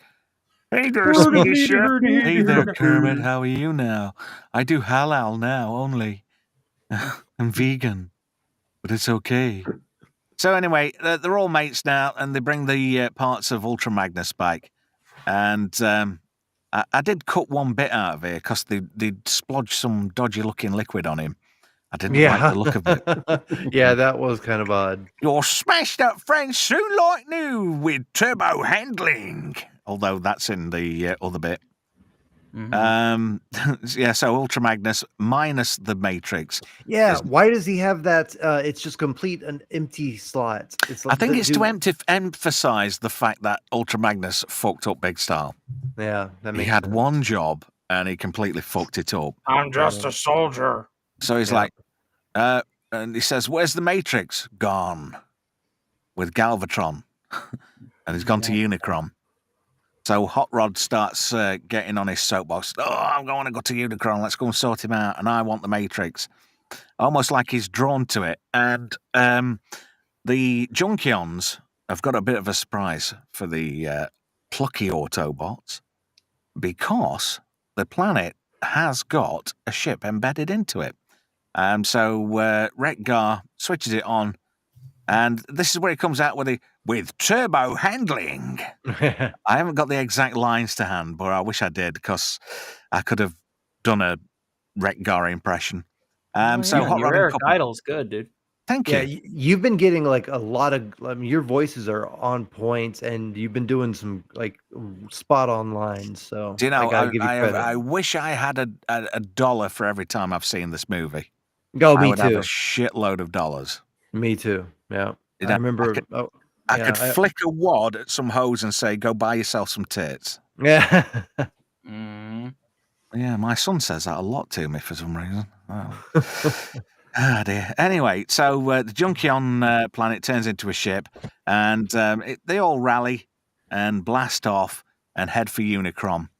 And that's quite, I know it's not very detailed, but it speaks volumes, that scene. It looks really good, the animation and the colouring. It kind of reminds me of that opening scene in Galaxy Express 999, where it's just the train and the trail behind it against like a starlight palette, you know.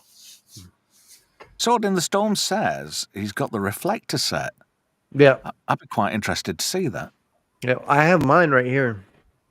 Cool. I'll have. Well, yeah, that's spot on. I like that. So Unicron's on the prowl again, and Galvatron's there, and he's like, I've got the Matrix now. I'm going to sort you out because you're a knob. And he says, you underestimate me, Galvatron. And it turns out, lo and behold, like everything else that's not human in the universe, is a fucking transformer. Hello, Damn Atom Gray. straight. Thank you for joining us. Sorry I'm late, lads. It's all right. There's no problem. I'm hoping you're on B-sides later. Is it B-sides, Brian? B-roll. That's it. B-roll. It's all right. I'm like half asleep by the time they get on the air. I always try to make it, but I usually last about 5 minutes before collapsing on a heat. But it's not to do with the quality of the show. It's more to do with the It's fact the that it's 2 lateness for us a.m. guys, isn't it? Yeah. And I don't. Fair enough. I get it on the re-rub, but I do actually like to watch it when you guys are live. I really do like that show. That's good. If Atom Gray, if you want to put a link in for the show later, I'll try and stick it up on the screen. So Unicron is a transformer. Lo and behold, Galvatron's like, what the And a fucking fuck? intimidating transformer at that. He looks sick as hell. He looks like a guitar. I mean, have you ever seen the band Cybertronic Spree? I have. I used to love have a that Cy- band. I used to have a love that Cybertronic band. Spree T-shirt about 4 or Dude. 5 years ago. That guitarist looks so sick. Unicron, just in general, just Yeah. it emanates like that rock. And he plays a 12-stringer as well, doesn't he? Yes. He just embodies like the whole rock metal feel. He's I awesome. would like to get close to RC in that band. She looks quite tasty. I could agree. Yeah. Imagine doing that and she's in costume. Mm. I think Yeah. I'd be leaking can make- lubricant. We could make some Transformer babies. Do you know something, right? If you could ever hear a transformer queef, Galvatron's just done it. That's what the look is. He's like, "Oops, did you hear that?" Yeah.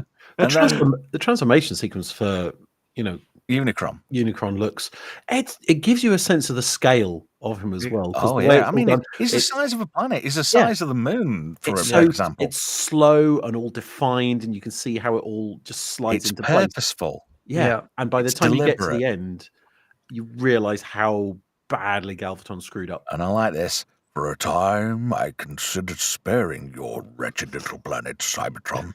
Now you shall witness its dismemberment. Yeah, I love how he uses dismemberment specifically. Yeah. In But look at the size of Unicron compared to Cybertron. In the original script, in his humanoid form, he wasn't called Unicron. He was called Ingester. Nice. Really? Have you noticed something? That big hole in the bottom of Cybertron's gone. Huh? Yeah. Yeah. Yeah, it's weird. Okay, he's about to make a new one.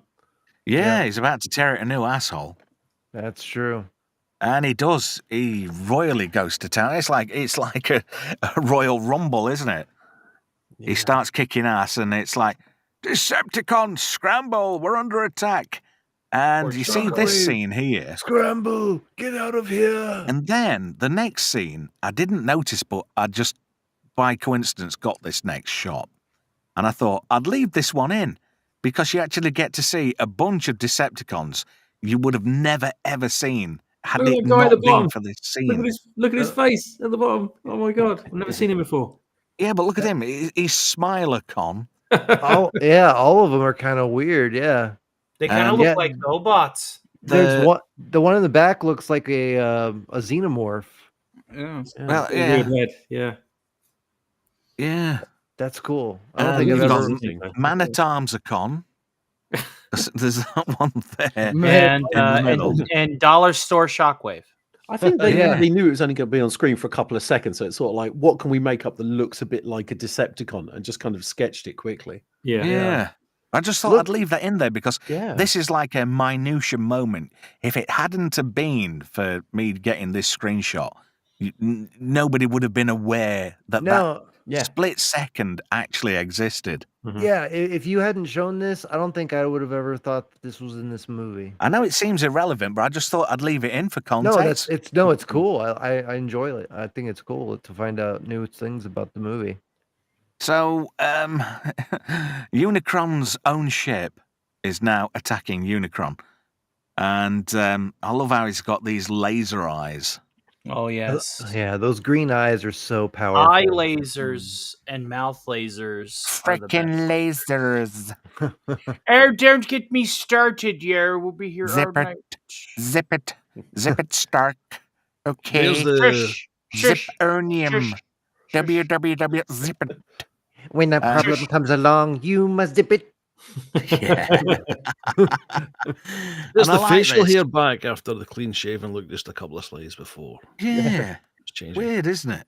So you've got the new jets, Dirge, Ramjet, and Thrust, and they don't last 2 minutes because he gobbles them up, and then they're back in later scenes, which is weird. There's so many animation errors in this thing, but we'll give it a pass. Yeah, You've there's a got to, lot. haven't There's you? a lot of characters that they had to keep track There's of, still an and a lot epic of This is still an epic battle. And these guys drawing the fucking things didn't give a shit because it's just a paycheck. Yeah, well, and they had to rewrite some of the things, so they had to reuse different scenes and make new ones, and they forgot which ones got. And I like this, even though Galvatron hasn't got a chance in hell of doing any damage to Unicron, sorry. He still gives it a go anyway. So he's kind of being plucky because he's trying to save his own home. You know, it suddenly hit him. Hang on a minute. I stand to lose as much as anybody, whether it be Autobot or Decepticon. Yeah. And I like this, how Unicron just swallows Galvatron up in one bite. But if you look in the background, there's a couple of ships approaching. We'll find out more about them in just a second. But I love this. He gets ingested and imbibed by his creator. How ungrateful. So anyway, our plucky heroes come into action. There's the Junkion ship, as well as the Quintesson ship. And Hot Rod says to Cup, "Have you got a war story about this?" And he's like, "I haven't seen anything like this before." He actually, for the first time in the whole movie, he's not bullshitting about something. Yeah. And then Dare kicks in again, and then they go into action. And Unicron starts using his bad breath ray to attack. Maybe somebody should give him a smint or a Tic Tac. Other mints are available. And he hits the Quintesson ship. And Hot Rod manages to steer what's left of the ship into Unicron's eye. Yeah. And it's funny how he flies into it. Where's all that laser shit? Yeah, where's the beam? Yeah. You would think that there'd be an optic or something, especially since in season 3 he goes shoot. He goes looking for Metroplex's eyes. Yeah. So there's nothing behind that little glass. They didn't think that deeply about it back then, did they? And then is it not Scorponok? Whose transformation cog does he end up with? Metroplex. No, Metroplex. Trypticon. Trypticon. Yeah. I got Scorponok in my head, but that's that's for Headmasters, isn't it? Yeah. So anyway, they crash into Unicron's eye, and they all sort of get split up.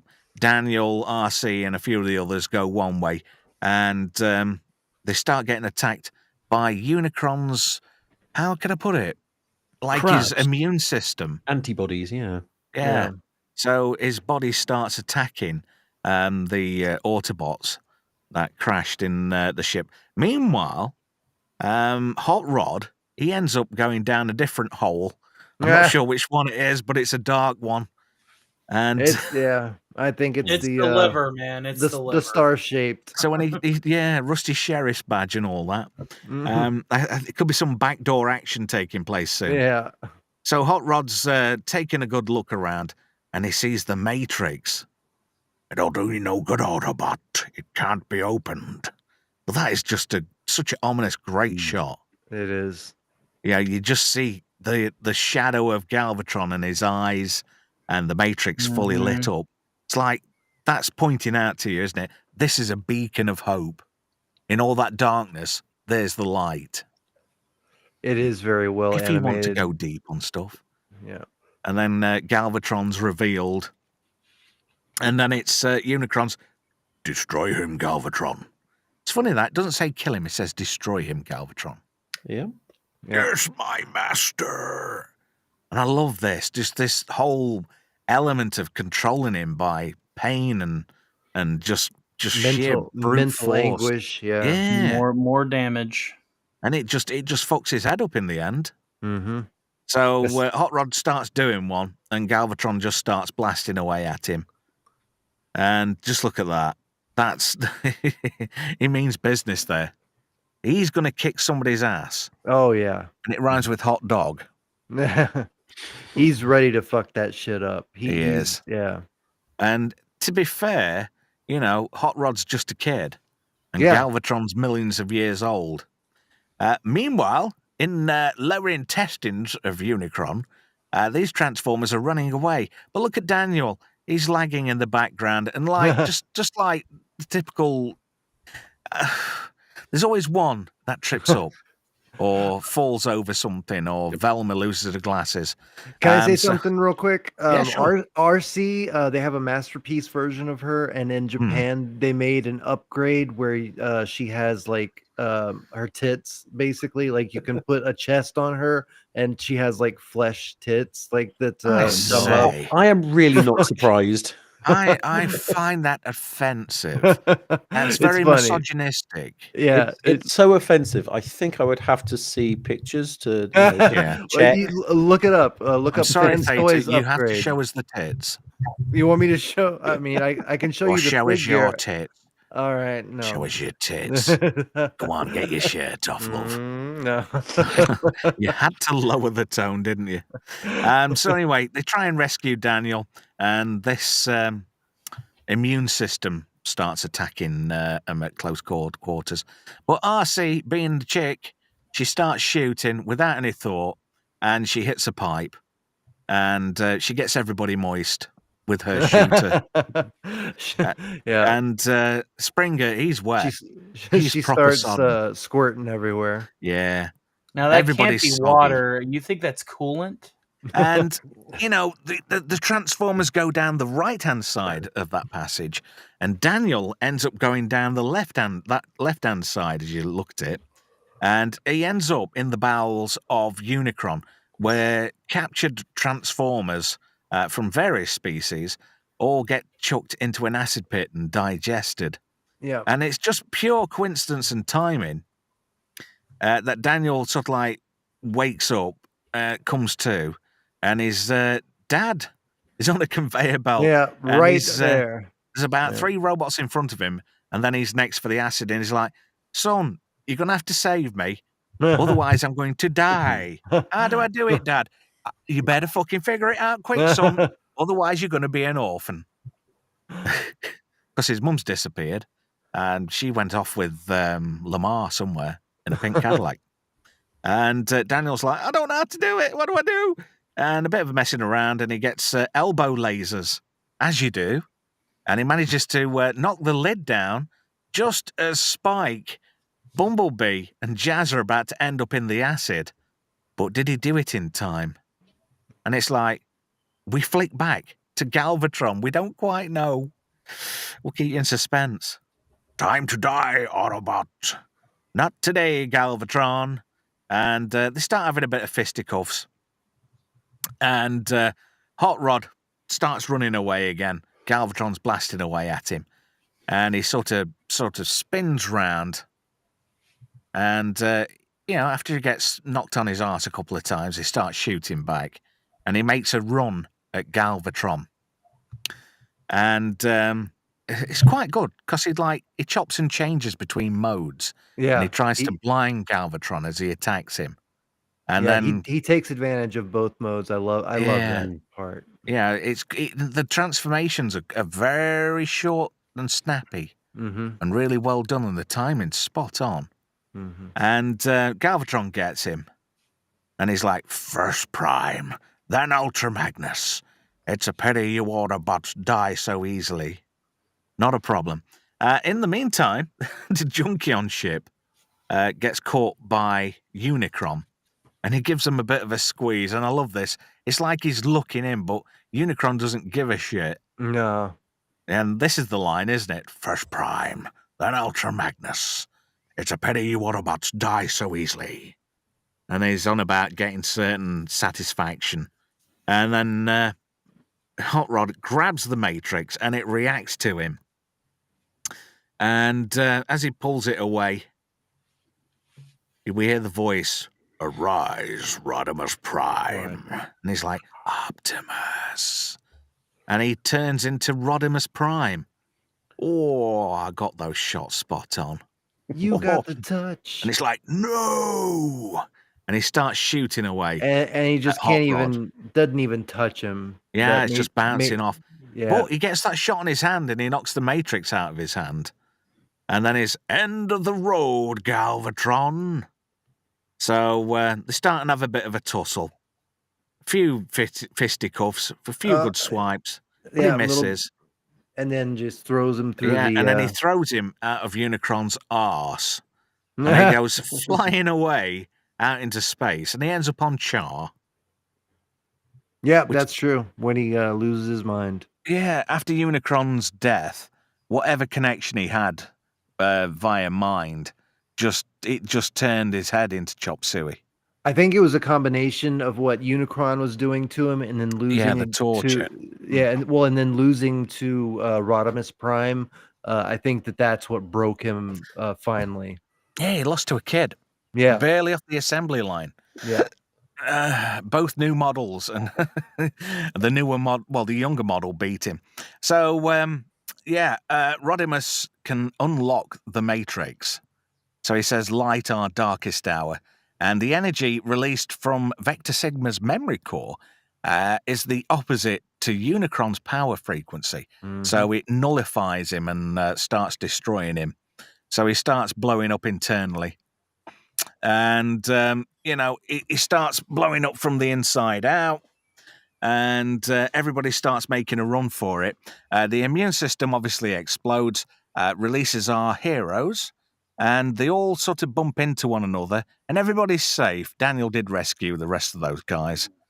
And they all start making a run for it, just as Unicron tears himself a new arsehole. Literally, yeah. And then Daniel's like, "Look, it's Hot Rod." But it's not. It's Rodimus Prime. And he says, "Autobots, transform and roll out." And all that smack and shit talk that Cup had been saying is total bullshit, because now he backtracks and says, "I knew you had potential, lad." Yeah, exactly. All you did was fucking drag him down all the way through the film, and now he's somebody you want to kiss his ass? Good luck. That's true. Yeah. Springer transforms. Funny this, he had his blades broke on Junkion. They didn't show him getting repaired, but he can transform into helicopter mode, even though his blades got broke. So anyway, they all start making an escape, and they go out the other eye. Yeah. Which now starts shooting a laser beam. Where was the freaking laser? I like that shot of him just disappearing. So, yeah, he gets chucked into orbit around Cybertron, and he's saying, "You can't destroy me." And his head blows off, and then his body explodes. And then Rodimus declares that it's the end of the Cybertronian Wars, and they want to usher in a new piece of prosperity to the planet like it's never seen since the Golden Age. And all the Transformers say, "Until that day, until all are one," and they're chanting away. And then we start panning out of Cybertron. And Cybertron has a new moon to replace the two that were swallowed by Unicron. Ironically, Unicron's head becomes a new moon of Cybertron. And we get this sweeping shot where it just drifts in and then back out, and it just goes off into the background. And that's it. That's Transformers, the movie. Final thoughts, guys. And it's a free-for-all. You can go for it. I just fucking love Transformers so much, and this was the epitome. Have you ever thought about collecting them, Theta? Maybe, I don't know if it's just, just maybe. a couple. It's something. It's something that I'll consider. Yeah. Start small, with a. I don't know, maybe one of the cassettes, maybe Rumble. That's a good start. Oh yeah, that would be good. I might do that. Get Ravage and Rumble, and maybe a Seeker here. Maybe, I don't know. We'll figure it out. What about you, Brian? Final thoughts on Transformers the movie? Well, I was 9 when I saw this, and well, I'm older than you then. To me, it wasn't a movie. It was gospel. It was the continuation of the story. Amen, brother. Yeah, fuck yeah. very violent, very grim at times. But I Listen to absolutely us, loved we're it. a bunch of fucking man babies, aren't we? Proud of it, man. Yeah, Proud fuck of 'em. it. Well, one thing I remembered from the cinema was my dad absolutely hated it, and for decades, he literally never let me forget it. But watching it again, I think this was my first purchase from Amazon back in 2001, believe it or not. And watching it as an adult, you really, seen it through a bit more cynical eyes. The deaths are basically just a toy commercial, excuse me. And it was strange seeing it through that different lens, whereas at the time it was felt so true and so, you were devastated at who went. But I think Prime's death, I learned about that before I saw the movie. It took the edge off, but I remember thinking, I can't believe that's happened. They can't have done that. And I think also the comic possibly. Yeah, the although Marvel comics were really good. I think they were IDW over in the States, but here it was just the Simon Furman ones. And I think they already spoiled that Megatron was Galvatron. So it kind of took the edge off the experience, but I still loved it. And when I got it in VHS, God, I wore the tapes out that you wouldn't believe. Vosra, Fjordovd. Aye. Brian, Can you I- got Vosra, Fjordovd. Can I reply to common people? I love the Pink Power Ranger, Amy Jo Johnson. She was. The I classic. love Yeah. her so much. Yeah. Atom Gray makes a good comment. He says, this one's animated up a bit because Gundam Nut said, Daniel Witwicky kind of looks like Amuro Ray from MSG. Yeah, he does actually. Yeah. I did love this movie. It was good for the time, for what it was. It was incredibly good for the time. I But still enjoy it. Yeah. the I did the shed whole, a tear when Prime died. I don't know if anybody else did. Oh yeah, of whole- course. Fight back. A tear of joy. The whole Fuck fight off! back over the No. deaths of all the characters actually caused an entire change of direction in children's movies. G.I. Joe famously True. had to audio double line in saying he's in a coma Instead of exactly. having one of the characters actually die on screen. Because Did anybody see in Community where they actually killed Cobra Commander? No, I love Community though. They did a G.I. Joe episode. I have not seen that. That sounds awesome. I think that's either season 4 or season 5. I love Abed. Because Britta's yeah. buzzkill, and I thought that was just fucking Yeah. hilarious. Britta yeah. That's a fucking great show. If y'all haven't seen Community, y'all need to go check it out. Yeah. I love the one where he's playing pool when they play pool in the underwear because they're trying to prove that they're men and they don't have to worry about having clothes on. So I don't know. Y'all gotta Trying see out it. bed in the morning. Yeah. It's a shame about Chevy Chase being a total fucking dick. Oh, about I it. know. That was great hearing Dan Harmon, his voicemail. He played it, didn't he, over an open mic? That's right. I heard it. Chevy Oh, Chase fucking having a go at him. Yeah, he That was pissed. immense. Listen, Chevy you was fat fuck, pissed. don't ever fucking do that again, especially in front of my fucking daughter. I'll Yeah. kill you. I saw. Yeah. That Lots was, of- There was Lots more to say. a comment I just did want to read out. Gundam Nut said, I was 11 and saw this in theatres in 86. It traumatized me. It was, I tell you something, it traumatized a lot of kids back in the day. yeah. I mean, and a lot of kids said, especially to kids who perhaps didn't have a father or anything like that growing up, a lot of the kids associated Optimus Prime with a father figure. Exactly. And to see him die on screen was a harrowing blow for them. Oh yeah. Yeah, good for the psychologists and shrinks because they were making money out of this movie. True. Still very are, true. probably. to sell toys. What a bunch of heroic nonsense. This is bad comedy. The last thing I want to say about this is there's a quote from an interview where they were asking Friedman about how he got Orson Welles, and he replies, he was available. He was always looking for work, and he would have opened a supermarket. Well, he advertised peas, didn't he? Drunk. He did. So yeah, they said, One of "Do you my want to favorite be?" transcript This is- readings. Yes. I'd Yeah, do he an was Orson hard Welles work in reading. the end, wasn't he? Wally Burr said he was an absolute nightmare to direct. He also I commented heard. about Lionel Stander as well, because Lionel was pretty much deaf at that point in his life, and he kept shouting like when they were talking back on the speakers and stuff. And it's like, Lionel, can you do it like this? And Neil Ross had to help him out and say, and Lionel would be like, "What's Wally saying? I can't hear him." He had to act as a go-between to get direction to Lionel because he's deaf as a fucking post. And I liked how Hasbro tried to turn all this round on Flint Dille, saying, you know, it was his script. Oh, he killed all these toys off, blah, blah, blah. Whereas Hasbro clearly reported as saying, you know, kill them off. We need to relaunch. I believe the phrase was, "We have great things planned." Yeah, but it backfired on them. And Optimus Prime, they even put on another edit, and the greatest transformer of all, Optimus Prime, will return on one of the edits. It's not on the Blu-ray edition, though. It was on the VHS because they realized they fucked up. When it came out on home video, they had to get, what's his name? Vince Caroli, who did the narration. Mm-hmm. They had to get him to put on the end that Optimus Prime would return. And he did. Yeah, Not once, but twice.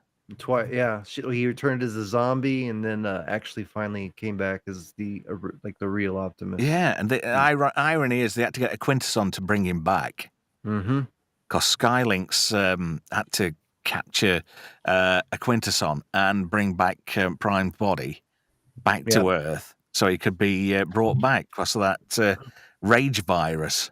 The cosmic rust, it was going to kill the entire universe, and so the Quintessons were threatened, so they had to do something. Yeah.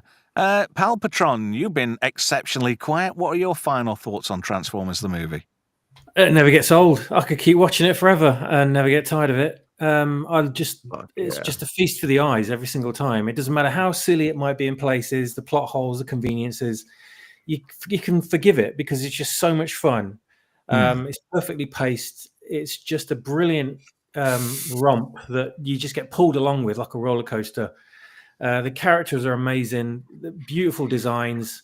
It's everything that a young male child would ever want as a distraction from the boredom of the real world. You know, it really takes you somewhere and shows you things that are just incredible. And as being exposed to this as a kid, it just stays with you forever. It's like a program in your brain that you can't get rid of. And that's why we're all like still collectors and we're all still so fond of it. And well, we love the characters still, and we'll probably take them to our grave with us. So I don't think I'll hopefully not. I'll never for a while. Not for a while, anyway. We'll all live on in the Matrix. Stark, what are your final thoughts on this film while Theta shows off with his Devastator? Nice Devastator.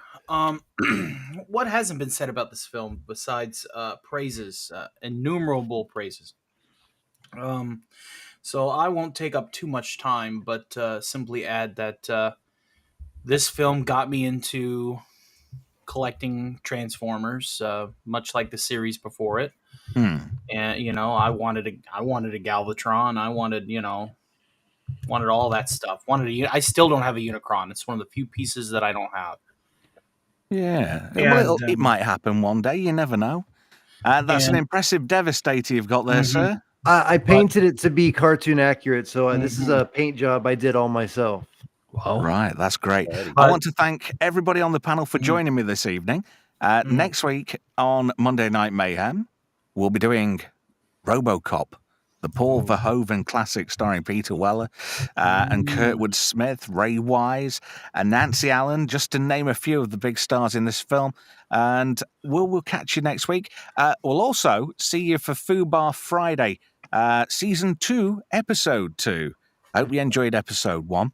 And like I say, if you're watching for the first time, it would be amazing if you could give us a sub and a like on the stream and possibly a comment too, because I like replying to all the comments. Yeah, thank you to everybody in the chat. Go back and leave a comment on the stream after it's over. It really helps the algorithm on these on our channels. So likewise. Thank you. That. That's great. Thank you for adding that. Right, catch you next time, guys. Stay safe, and we'll